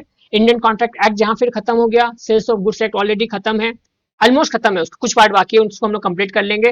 पार्टनरशिप एक्ट खत्म है, एलएलपी खत्म है, कंज्यूमर प्रोटेक्शन एक्ट खत्म है, सिलेबस ऑलमोस्ट खत्म हो जाएगा। तो जितना पॉइंट बताया गया है थोड़ा सा लिखने का प्रैक्टिस करो। देखो बाबा बोलते हैं लॉ है, आप घर पे लॉ नहीं लिख सकते अलग से, समझने की चीज अलग है, प्रैक्टिकल एग्जांपल के साथ हंसी हंसी में मजाक मजाक में बताया गया है, लेकिन साथ में आपको थोड़ा सा रिटर्न का प्रैक्टिस करना पड़ेगा। हर चैप्टर के एंड में आपको कुछ समरी में क्वेश्चन आंसर मिल जाएगा, उस क्वेश्चन आंसर को सॉल्व करने का कोशिश करना, राइट, समरी मोड में वहां पे क्वेश्चन आंसर मिल जाएगा। और अगर क्वेश्चन आंसर नहीं है, एक बार जैसे हमने नंबर दिया है 6290 का क्वेश्चन आंसर का पैटर्न है 6290303823 और उसके बाद तुम क्वेश्चन आंसर को सॉल्व करने का कोशिश करो, देखो बहुत हेल्प मिलेगा, राइट। तो लॉ है, थोड़ा मेहनत करना पड़ेगा लॉ में, जब तक 1-2 बार। अच्छा, किसी को बच्चों को लग रहा है कि लॉ का आंसर लिख के आपको दिखाना चाहे तो एकदम एकदम वेलकम है। क्वेश्चन लो, आंसर लिखो, एक एक कॉपी भेज दो, व्हाट्सएप कर दो, I will check it, will review it and will surely revert it कि भैया सही लिखे हो गलत लिखे हो, किस तरीके से मार्क्स होगा। कुछ भी डाउट हो टीम से बात करो, टीम से बात ही नहीं करोगे तो फिर मुझे कैसे पता चलेगा कि आई एम डूइंग गुड और you are not doing good, right. Like नहीं करना, सब्सक्राइब नहीं करना, कमेंट नहीं करना, क्वेश्चन नहीं पूछना, तो फिर क्यों पैसा दे रहे हो, राइट। तो आराम से अपने हक को यूटिलाइज करो, वाइडेबल कॉन्ट्रैक्ट मत बनाओ इसको, ठीक है। चलो आज के लिए इतना ही, मिलते हैं अगले क्लास के लिए, बाय बाय। बेलमेंट क्या है, तुम लोग ये बहुत कॉमन वर्ड सुने होंगे, कोर्ट कचहरी का मामला या किसी मूवी का मामला में बेल पे छोड़ दिया गया है, बेल पे रिहाई हो गई है, बेल पे सलमान खान बाहर निकल गए हैं, बेल पे ये बेल पर वो। The delivery of goods by one person to another, जो दे रहे हैं वो पहले भी बताए थे, जो दे रहा है वो चाहता है कि और सेवा करे, वो पूछेगा और बेलर, जो ले रहा है वो बेचारा ऐसे ही कौन मना करता है, नहीं, ई बेली, ठीक है, बेलर बेली, बहुत सारे बच्चे बेलर बेली में कंफ्यूज हो जाते हैं, या राइट। एक्सेप्टर एक्सेप्टी उसमें कंफ्यूज हो जाते हैं। तो अब समझ में बार बार समझा रहे हैं, एक्सेप्टर और एक्सेप्टी ए नहीं, for some specific purpose upon a contract that they sell when the purpose is accomplish हो जाएगा, बी रिटर्न और otherwise dispose of according to the direction of the bailor. कोई किसी को कोई चीज दिया रखने के लिए, ठीक है, जमानत बोलते हैं उसको, जमानत के तौर पे क्या दिया, जमानत देना, जमानत पे रिहाई, जमानत पे रिहा, बेलर बेलमेंट, बेलर या बेलमेंट जो वर्ड है वो जमानत है। तो टाइप्स ऑफ बेलमेंट क्या है, एक है बेस्ड ऑन बेनिफिट, जब बेनिफिट के लिए बेलमेंट किया गया, तो bailment for the exclusive benefit of the baler, the bailor is done, the bailment is done only for the benefit of the baler, the person delivering the goods. Example, you leave your valuable item with a friend for safekeeping while you go on vacation, the friend does not gain। करते हैं हम लोग घर का सोना चांदी किसी, हम मतलब हम आम इंसान भाई, डोंट टेक इट कि मैं सोना चांदी नहीं है, तो बहुत जो सोना चांदी है वो सोना चांदी किसी पड़ोसी के यहाँ, विश्वास वाले पड़ोसी के यहाँ रख दिया जाता है। पड़ोसी का भी बेचारे का ना दिल धड़क रहा होता है, वो बोलता है भाई मेरे घर में कल को कुछ हो गया तो मेरे केस है उसमें, पड़ोसी एक्स पड़ोसी वाई के यहाँ पे सामान रखवाता है, तो पड़ोसी भाई डर के मारे बोलता है देखिए भाभी जी, ये लॉकर का चाबी और ये लॉकर, जो आपका सामान है आप उसमें डालिए, ताला मारिए, चाबी अपने साथ ले जाइए। नहीं हम चाबी नहीं ले जाएंगे, नहीं नहीं नहीं, हम चाबी तुड़वा लेंगे लेकिन हम चाबी भी नहीं रखेंगे, हमको कोई गेन नहीं चाहिए भाई साहब कि हम आपको इतना सारा सोना रखे हैं तो मेरे को एक कान का बाली या नाक का बाली दे दीजिए ना। और डर अलग, बेनिफिट समझ में आ गया, बेनिफिट किसका है, एक्स का, कि वो जा रहा है कल को उसके घर पे कोई चोरी वोरी ना हो जाए, सन्नाटा रहे तो ये सब नहीं हो जाए, खासकर दिल्ली विल्ली में तो बहुत कॉमन सा चीज हो जाता है। Second is the bailment for the exclusive benefit of the belly, जब बेली के बेनिफिट का बात हो रहा है, बेली का बेनिफिट का मतलब क्या हुआ, the bailment solely benefits the bailey, the person to whom the goods are, you lend your friend your bike to use for a week free of charge, ले भाई चला बाइक, अमूमन तुम लोग के एज में बड़ा कॉमन हो जाता है ये, लेकिन बता देता जब मेरे फाइनेंस की टच में आओगे ना तो तुमको समझाना बड़ा जरूरी हो जाता है कि ऐसा नहीं करना चाहिए। क्योंकि क्या होता है, कभी कभी तुम्हारा दोस्त अगर गुस्से में आके किसी को ठोक बजा दिया ना बाइक से, तो वो बाइक एक्चुअली तुम्हारा होता है, और फिर कोई कार्रवाई होगा तो तुम्हारे बाइक पर होगा, और उस बाइक के चक्कर में कार्रवाई के अंतर्गत तुम पकड़े जाओगे, इस बात का ध्यान रखना। तो फ्रेंडशिप डे हाल ही में गया है, हम फ्रेंड के विरुद्ध भड़का नहीं रहे हैं, बट थोड़ा सा कॉशियस अप्रोच रखने के लिए बोल रहे हैं। किसके बेनिफिट के लिए है, बेनिफिट द बेली के बेनिफिट्स में है। नंबर सी,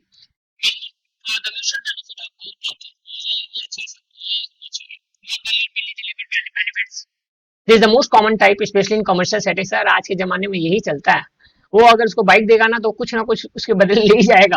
हाँ ठीक है, अच्छा बात है, होना भी चाहिए। Example, you give your clothes to a laundry for cleaning, you benefit by getting clean clothes and laundry earn service charges. तो जो दे उसका भी भला, जो ना दे उसका भी भला, नहीं नहीं ऐसा नहीं है, एक हाथ दे एक हाथ ले, ये ज्यादा बेटर लाइन होगा, राइट, एक हाथ दे एक हाथ ले। बेस्ड ऑन रिवार्ड, एक है ग्रेचुइटस बेलमेंट, एक है non gratuitous bailment. Gratuitous bailment का मतलब है borrowing a book from a friend without payment, gratuitous मतलब ग्रेचुइटी, दया भाव, ठीक है। लो लो तुम्हारे लिए एक बार इसको, ग्रेचुइटस क्या है कंप्यूटर जी, ग्रेचुइटस को समझा दीजिए आसान भाषा में, refer to something given or done without charge or payment, in legal term it often describe services or charges में no compensation action. For example, समझ में आ गया तुमको, दोस्तों को कॉपी किताब या कुछ भी काम का चीज तुम लोग जो दे देते हो बिना किसी रुपये पैसे के, देखिए ग्रेचुइटस बेलमेंट। नॉन ग्रेचुइटस बेलमेंट का मतलब है जहाँ पे चार्जेस लेते हो, renting a car, giving goods for repair against service charges, ये आपका नॉन ग्रेचुइटस चार्जेस में आएगा। या बेलमेंट फॉर रिवॉर्ड, अब देखो एग्जाम में नोट्स को ऐसे घुमा के दे देगा, बेलमेंट फॉर रिवॉर्ड, तो इसको कैसे लिखोगे, तो इसका मतलब है नॉन ग्रेचुइटस, नॉन ग्रेचुइटस का मतलब है पैसा दिया जाएगा। यहाँ पे ना दिमाग, अखरोट याद कर लो, अखरोट, ये जो हमारा दिमाग है ना ये दो भागों में बटा हुआ है। अब यहाँ पे क्वेश्चन को देखो, जहां तुमसे पूछ लिया नॉन ग्रेचुइटस, नॉन ग्रेचुइटस का मतलब तुम कंफ्यूज हो जाओगे। नॉन ग्रेचुइटस का मतलब है ऐसे लिख लो ना, नो दया भाव, नो दया भाव, तो रेंटिंग का कार पैसा ले रहे हैं, गिविंग गुड्स फॉर रिपेयर पैसा ले दे रहे हैं, और ग्रेचुइटस का मतलब क्या है, ये समझ लो एक बार, नहीं तो क्या एग्जाम में क्वेश्चन घुमा के देगा, आर्क जो है वो काम नहीं करेगा, गड़बड़ में आ जाओगे, ठीक है। Based on purpose, bailment for safe custody, goods delivered only for safe keeping, example deposit jewellery in bank locker, पूछेगा बैंक लॉकर, बैंक लॉकर जो है वो तुम्हारा बेली हो गया, आप बेलर हो गए। बेलमेंट फॉर ट्रांसपोर्टेशन और कैरिज, आप जो सामान भेज रहे हैं, पार्सल भेज रहे हैं, अभी राखी का सीजन भी चालू हो रहा है, हो गया है ऑलमोस्ट, अब आने ही वाला है, तो sending a parcel using a courier service, तो क्या हुआ, bailment for transportation. Bailment for hire, giving goods on hire और lease, renting musical instrument for an event, computer भी लोग आजकल ले लेते हैं रेंटल पे। Bailment for repair and services, giving your car in a workshop for repairs, and last but not list special types of bailment recognized by law, एक होता है प्लेज, पावना पावनी बोलेंगे इसको, प्लेज पावनर पावनी, अगेन वही पावनी मतलब जो लिया। Special type of bailment where goods are delivered as security for repayment of debt and performance of a promise, Indian contract act, पुराना पिक्चर कई सारा जमा, क्या बोलते उसको, सॉरी, जमींदार के पास जमीन रख दिया, प्लेज रख दिया, पावना पावनी, ठीक है। और जब आप वो पैसा दे देंगे, आप वो गहना छुड़वा लेंगे, जब आप पैसा दे देंगे अपना मकान छुड़वा लेंगे, जब आप पैसा दे देंगे आप अपना खेत छुड़वा लेंगे। याद आया? Finder of lost goods, when a person find lost goods and takes position he becomes a bailee by law. Important कर लो इसको, वापस से बता दीजिए सर प्लीज एक बार। हाँ जरूर। Finder of lost goods, when a person find lost goods, किसी को कुछ मिला खोया हुआ, एंड टेक्स पोजीशन, अपने दायित्व में रख लिया, now he becomes a bailee by law. Bailor कौन हुआ मालूम है? जिसका वो सामान है, जिस दिन वो आके ये प्रूफ कर देगा ये सामान मेरा है, तो तुमको देना पड़ेगा। तब तुम ये नहीं बोलेगा हम तो पाया, तुम्हारा पाने से नहीं चलेगा, वो प्रूफ देगा अगला कि ये सामान उसी का है, तब आपको ये सामान देना पड़ेगा। तब तक आप क्या किए, बेली बने रहे बेली बन के उसके सामान का ख्याल रखते रहे, राइट। इसीलिए लोग क्या करते हैं मालूम है, कोई माल मिलता है ना तो उसको फटाफट बेच बाज के डिस्ट्रॉय करने के मूड में ज्यादा रहता है। Key duties of bailor, duty to disclose known defects in the goods, अगर कुछ प्रॉब्लम है तो the bailor must inform the bailee of any defects or faults in the goods that are known to the bailor and which could materially interface with the use of the goods or expose the bailee to extraordinary risk. Failure to disclose defect makes the bailor liable for any loss or damages suffered by the bailee as a delay. भाभी जी हम लोग बाहर जा रहे हैं, please काम करिए ना, हमको कुछ पटाखा रखा हुआ है मेरे घर में, उस पटाखा को आपके यहाँ रख लीजिए ना, ले बेटा बम धमाका हुआ, घर घर डैमेज हुआ, कौन पैसा देगा? बेलर को देना पड़ेगा।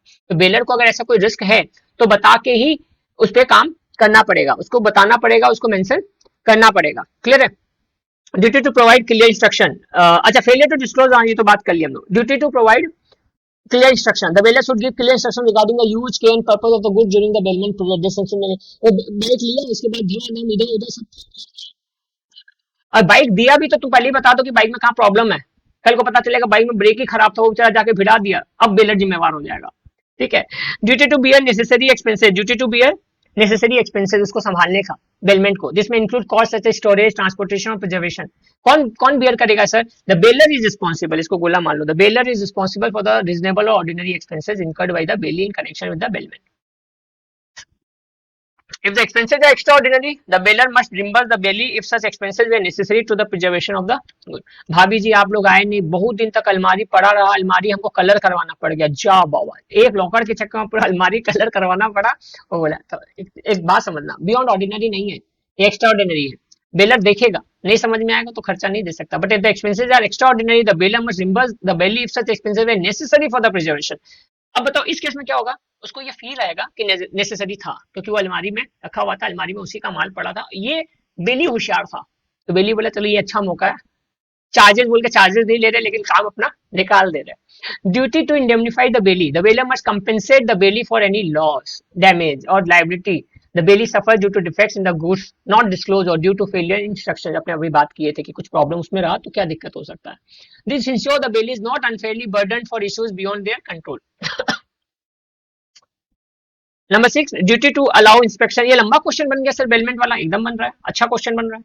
Duty to take back the goods after the purpose of the bailment is fulfilled और the agree time period express, the bailor must take back the goods promptly.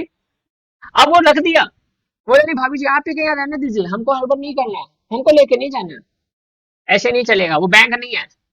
Failure to do so can cause the bailior to the liable for any damages or losses incurred by the bailee due to delay. Failure to do so can cause the bailior to be liable for any damages or losses incurred by the bailee due to delay. अगर वो लेके नहीं जा रहा, कहीं को कुछ हो गया तो कौन बेयर करेगा?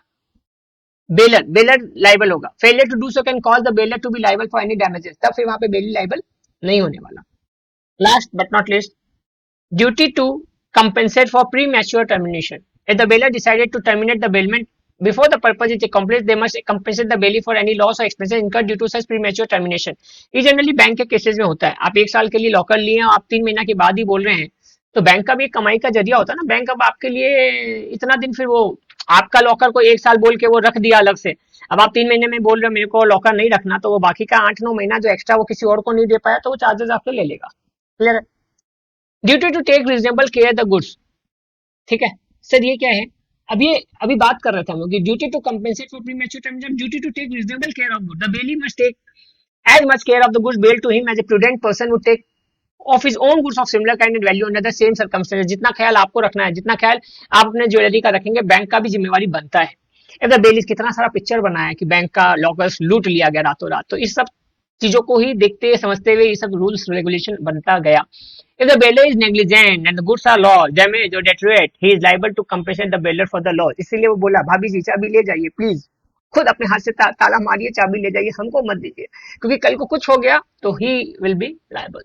However, the goods are lost due to causes beyond the bailie's control, such as natural calamities or acts of God, and reasonable care was taken, the bailey may not be held liable. जैसे अभी अभी थोड़ा देर पहले news आया कि बादल फट गया उत्तराखंड में और उत्तरकाशी में और कई घर तबाह हो गया है. अभी आज ही न्यूज आया. उस केस में अगर कोई किसी के साथ बेलर बेली वाला हो तो नेचुरल कैलामिटीज में कोई फिर किसी के लिए नहीं कर सकता. भाभी जी के घर में जितना सेफ था सोना, उतना ही सेफ उनके भी घर में था, लेकिन एक नेचुरल कैलामिटी है तो कोई कुछ नहीं कर सकता. Duty to use the goods only for authorised purpose. The bailee must only use the goods for the purpose agreed upon in the contract of bailment. ऐसा होता है. कपड़ा जब कभी किसी फ्रेंड लोग के यहाँ रखवा दोगे ना, भाई हमारा कोट रख लेना, 3 महीना बाद ले लेगा, तब उसी 3 महीना में फिर दोस्त का फोन आ जाता है, भाई तेरा कोट हम यूज कर ले, क्या कर सकते हैं. Using the goods beyond the authorization terms without express or implied consent make the bailey liable for any damage caused. बिना पूछे पहन लिया और उसके बाद अरे यार भाई एक बात बोलना था दिल का, बोलना हैप्पी फ्रेंडशिप डे. हाँ बहुत बढ़िया, आगे बताना. भाई कोट रखा था ना, बोला हाँ वो कोट जो रखा था ना उसको ना मतलब हम यूज किया ना, तो उसके ऊपर मेरी गर्लफ्रेंड गुस्से में आके कॉफी फेंकी और कॉफी से पूरा कोट गंदा हो गया. नहीं मानेगा, दोस्ती खत्म. और तुम लाइबल है भी, बेली लाइबल है भी, ठीक है. Example, if horse is bailed for riding by the bailey only, allowing someone else to ride the horse without permission would be a breach. यहाँ तो वहां तक भी breach है, कोई नहीं. Duty not to mix the goods with his own. The bailey should not mix the goods bailed with his own goods. भाभी जी आपका ज्वेलरी मेरा ज्वेलरी चलवे ना, उनका ज्वेलरी उनका, तेरा ज्वेलरी तेरा. If mixing is done with the consent of the bailor, the bailey has a proportional interest in the combined goods. Without consent, the goods are separable and damage results, the bailey is liable for damages. If the goods are inseparable after mixing without consent, the bailey may have to compensate the bailor. एकदम clear point से, कहीं कोई doubt नहीं है. Duty to return the goods. The bailee must return the goods the bailor और dispose according to the bailor's direction on the purpose of is complete. जब खत्म हो जाए तब. फेलियर टू रिटर्न और unauthorized disposable can make the bailee liable. Disposal खराब कर दिया, खत्म कर दिया, तब liable. Duty to render accounts. If required, the bailey must provide accurate information and accounts regarding the goods, including their condition and status during the bailment period. The duty helps ensure transparency and trust between the parties. भाभी जी अलमारी ठीक है, कोई नहीं आया, हम लोग भी सेफ है, वगैरह वगैरह. Duty to not delegate responsibility. Unless otherwise agreed, the bailey should not delegate the custody or responsibility of the goods to someone else without the bailey's consent. भाभी जी हम लोगों को भी कहाँ जाना, एक काम करें क्या, आप एक्स से हम वाई था स्टोरी में जेड के भरोसे छोड़ के चले जाए क्या. अगर बेलर को बिना बताए तुम ऐसा किए तो तुम जिम्मेवार हो, तो एक्स को बता के फिर तुम जेड के जिम्मे में देके जा सकते हो. Unauthorized delegation could lead to liability for any loss और damage. Unauthorized delegation could lead to liability for any loss और damage. Duty to take additional precaution if gratuitous bailment.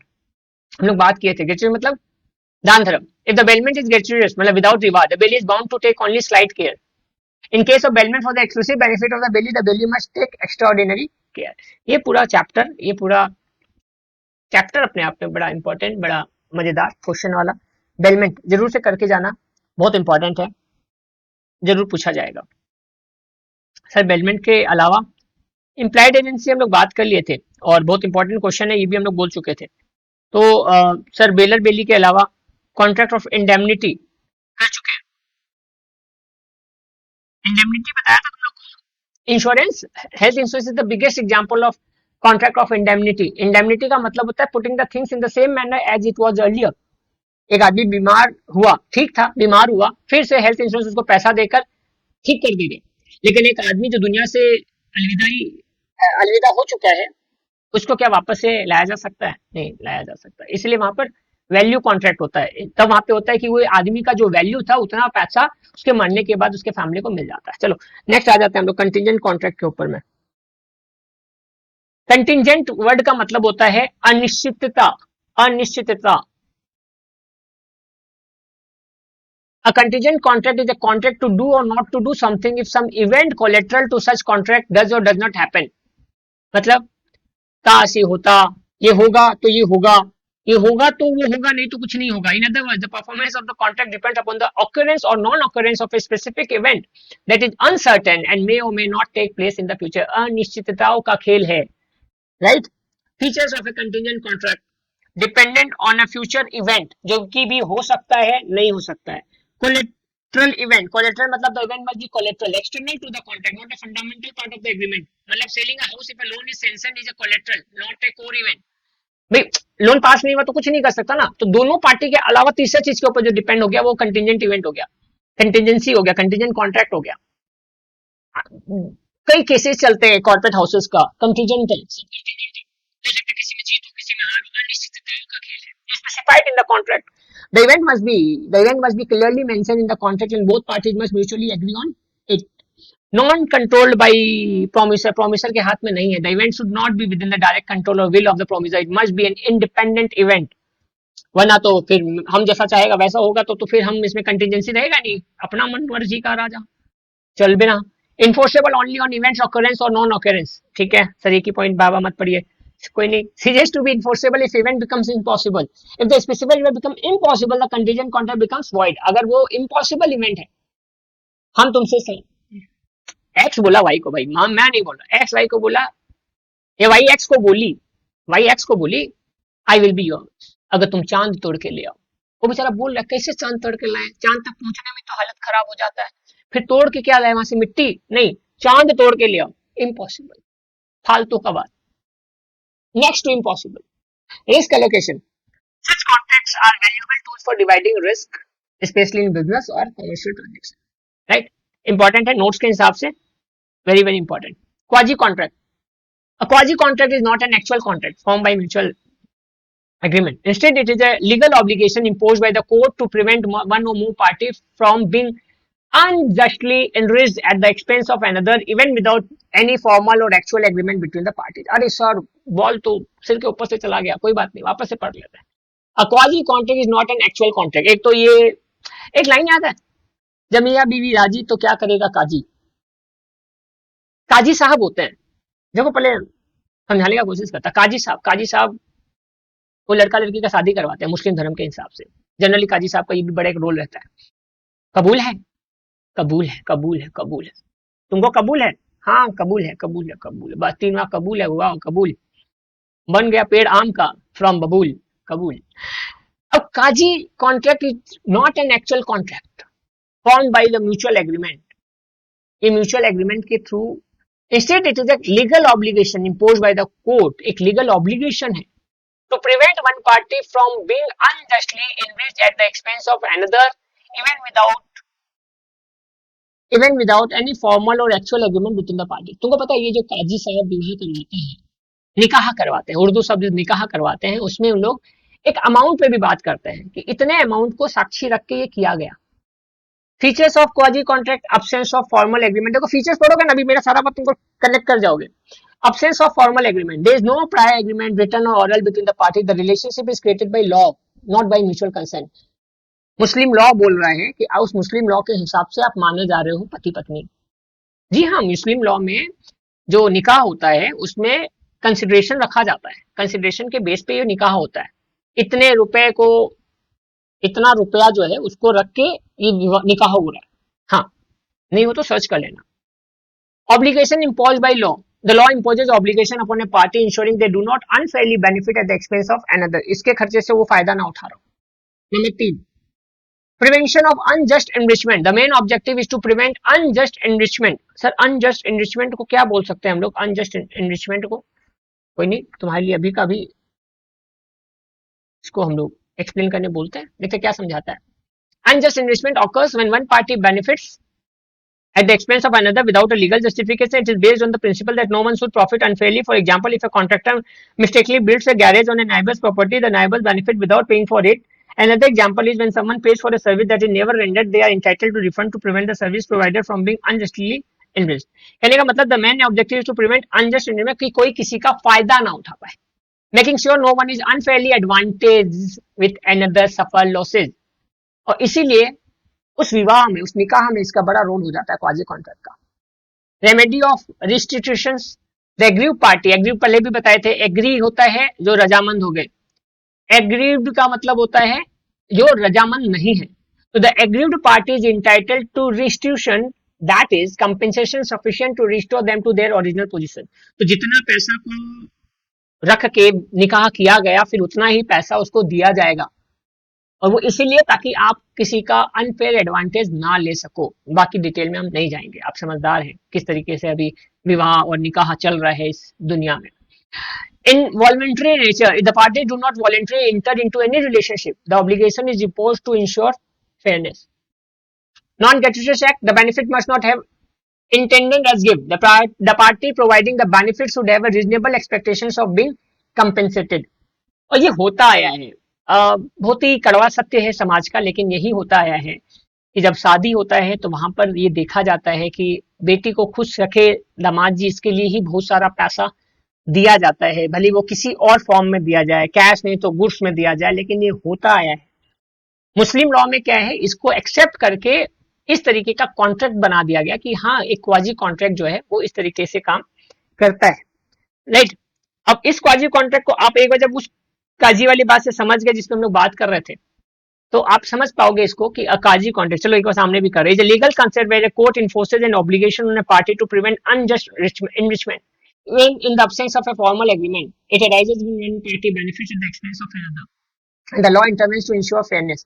Quasi contracts are often applied in situations where services are rendered or goods are provided without a formal contract, and the recipient is required to compensate the provider to avoid unjust enrichment. Key elements include the benefit conferred, the expectations of compensation, the lack of formal agreement. मतलब quasi contract अगर contract नहीं भी होता है तो भी एक प्रकार का कॉन्ट्रैक्ट जिसको कोर्ट बोलता है, कोर्ट बोलता है कि भैया माना जाएगा, राइट, कि कोई किसी का फायदा ना उठा पाए, अनजस्ट इन्वेस्टमेंट ना हो पाए, उन सब चीजों को रोकने के लिए। तो ऑब्सेंस ऑफ फॉर्मल एग्रीमेंट तभी क्वाजी कॉन्ट्रैक्ट है। ऑब्लिगेशन इम्पोज बाय लॉ तभी क्वाजी कॉन्ट्रैक्ट है, right. Obligation impose by law, the law imposes obligation upon a party ensuring they do not unfairly benefit.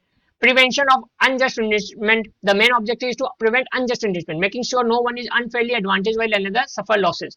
Remedy of अच्छा, बहुत सारे लोगों के ना हम क्वाजी कॉन्ट्रैक्ट पढ़ा तो सीधा उस काजी जी में मत घुस जाना बाबा, हम समझाने के लिए बोला है, ये उनके मैरिज लॉ में भी होता है, तो उनका मैरिज एरिज मत लेके आ जाना। रेमेडी ये तुमको समझाने के लिए बोला कि ये एक लॉजिक रहा है, और काजी को हम क्वाजी को हम काजी से कनेक्ट करने का कोशिश किया। तो remedy of restitution means the aggrieved party is entitled to restitution that is compensation sufficient to restore them to the original position. Unnecessary का वो बना दिया, तुमको जरूरत नहीं था, तुम बोला भैया मेरा जैसा था तुम वैसे ही रख दो, हमको कुछ और नहीं चाहिए। Involuntary nature, the party do not voluntarily enter into any relationship, the obligation is imposed to ensure fairness, साफ सफाई, क्लियर आंसर, भाई झोल मोल नहीं।